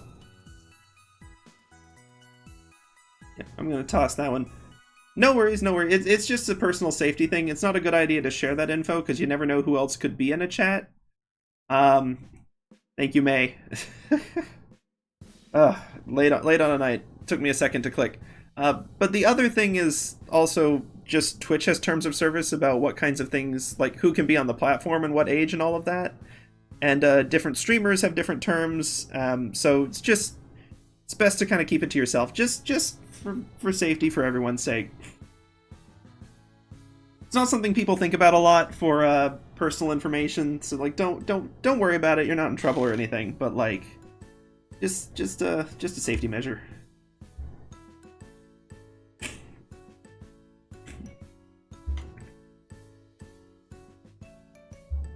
Let's see.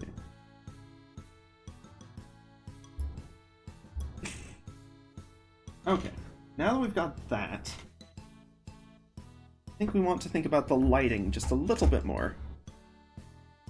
I'm going to go back to our main reference here, where we can really have some fun with looking at where... I mean, we're going to have to invert this, basically, where we're going to want a lot of highlights on some of the brighter areas. Yeah, I think we've all been there. At some point or other.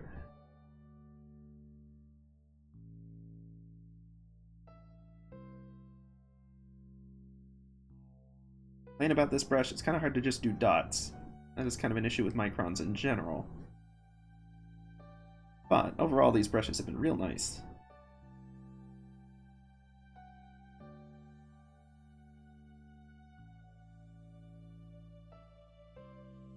Okay. Lots of highlights happening here, especially some bolder ones in this section. Okay, and then, like, definitely want to get a little more in the parts that are going to be visible to the front.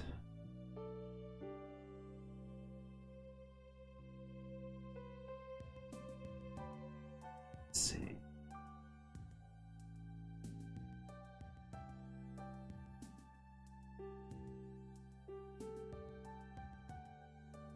That one not so much, this one a lot more.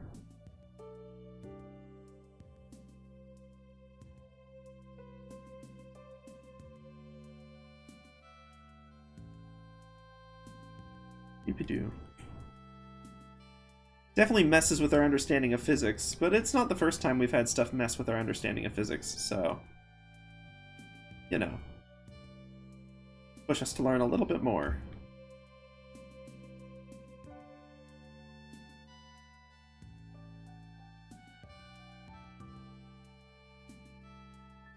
There we go. Like a little more hatching in some of these spots just to make them really pop a little bit more reflection-wise.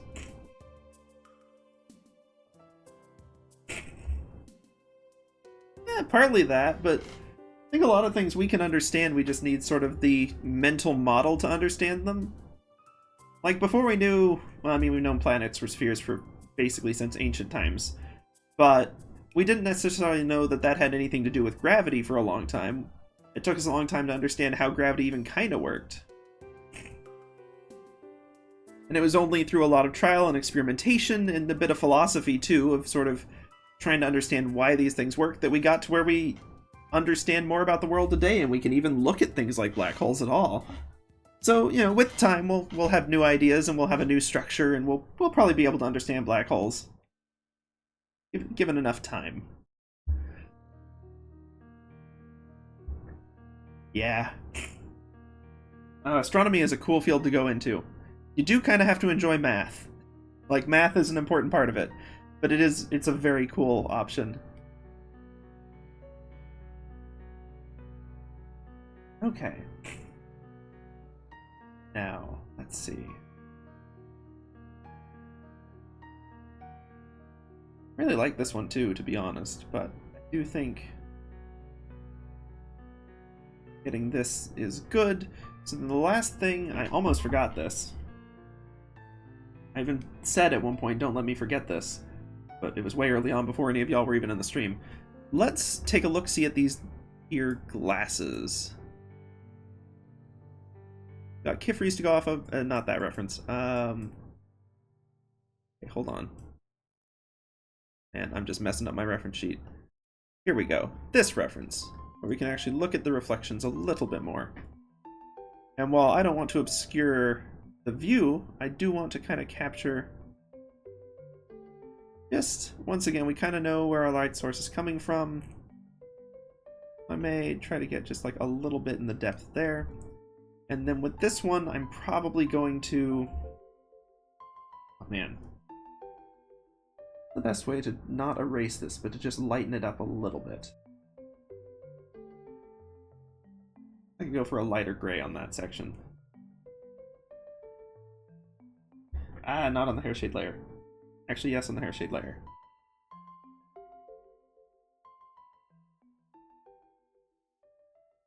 Why is it turning out on top? Oh, it's because the highlights were done on the hair shade layer. Meh. I mean, yeah, the universe doesn't have to make sense to us, but... I mean, doesn't mean we're going to stop trying to understand it. One of the cool things that you can do as a person. Let's see.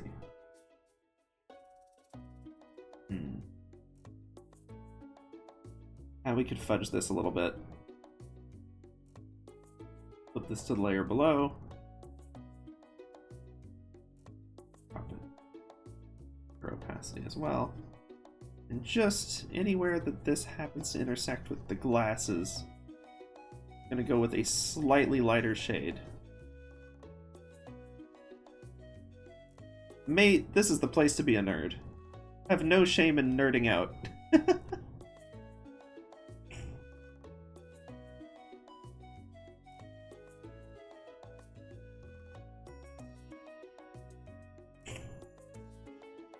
Okay, we got final here. Got this. On the... Nope, we're not on the right brush. Now we're on the right brush.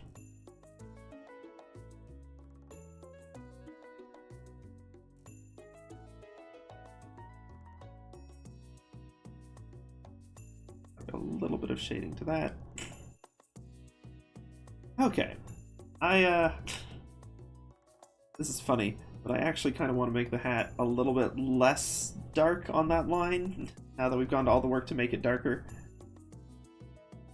Let's see.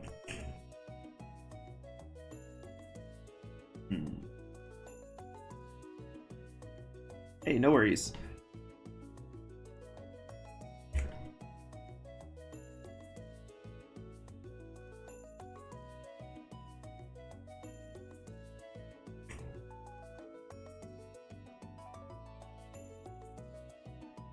And alternatively, we could just make some of the hatching around the hat like a little bit darker as well, but I feel like it takes the focus off of the face, which is kind of what I don't want. So, what I may do is, rather than trying to manually erase these, I'm just going to scooch them out of the way.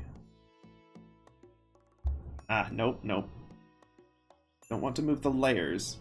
Kind of annoying that that's what that hotkey does now. When I finally got CSP and like actually purchased it after, 2 years of just using the license that came with my tablet, I did upgrade to the latest version, and so there might be some small tweaks and changes that I'm not used to yet. Just bear with me and we will figure those out. Oops, nope, we need that line. Okay.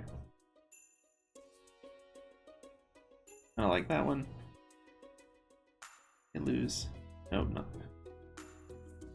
Yes, that one. Okay.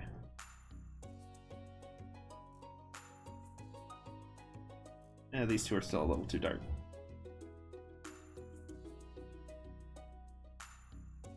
We'll just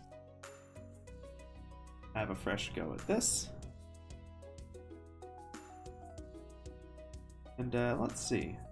I think that looks better. You can still see the hat, but it doesn't look like the shading is like disproportionately like... It still looks like a little bit too light. I may like up that just a little bit.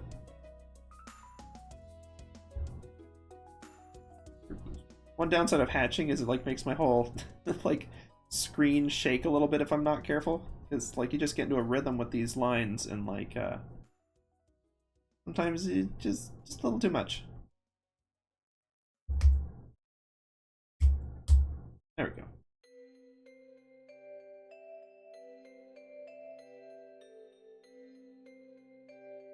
Okay. Oh, and then I think let's just, that might be on the hatching layer. Let's just lose that. Okay. Then I think that's gonna do it for our style study. It's not a one-to-one match, but I think this salt would look fairly believable in the world. A little strand of ribbon hair might be a little much, but so just as a recap, let's look at where we were. Because this one also, I think, would fit very well. With, like, the light-colored hair and the slightly more angular. I did a little more with the line weight on this one and kind of the hatching on the hat. Kind of like some of that. Maybe it'd be worth bringing, like, a little bit of that back. Part of it is also And maybe I should have used like a full black pen for the last little bit here. But I did use kind of a grayish instead.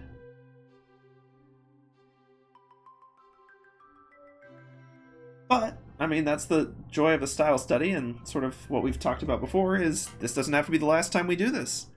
We can definitely do more of these, and we can tweak on it next time and improve based on what we did here, just like we've improved based on what we did on other ones. So with that, I think we are going to wrap it here for tonight. And for this style study of Witch Hat Atelier, next week we will come back with probably either Frieren or Iruma, and we will see where we go from there. Lots of potential opportunities, interesting styles to study, and techniques to learn.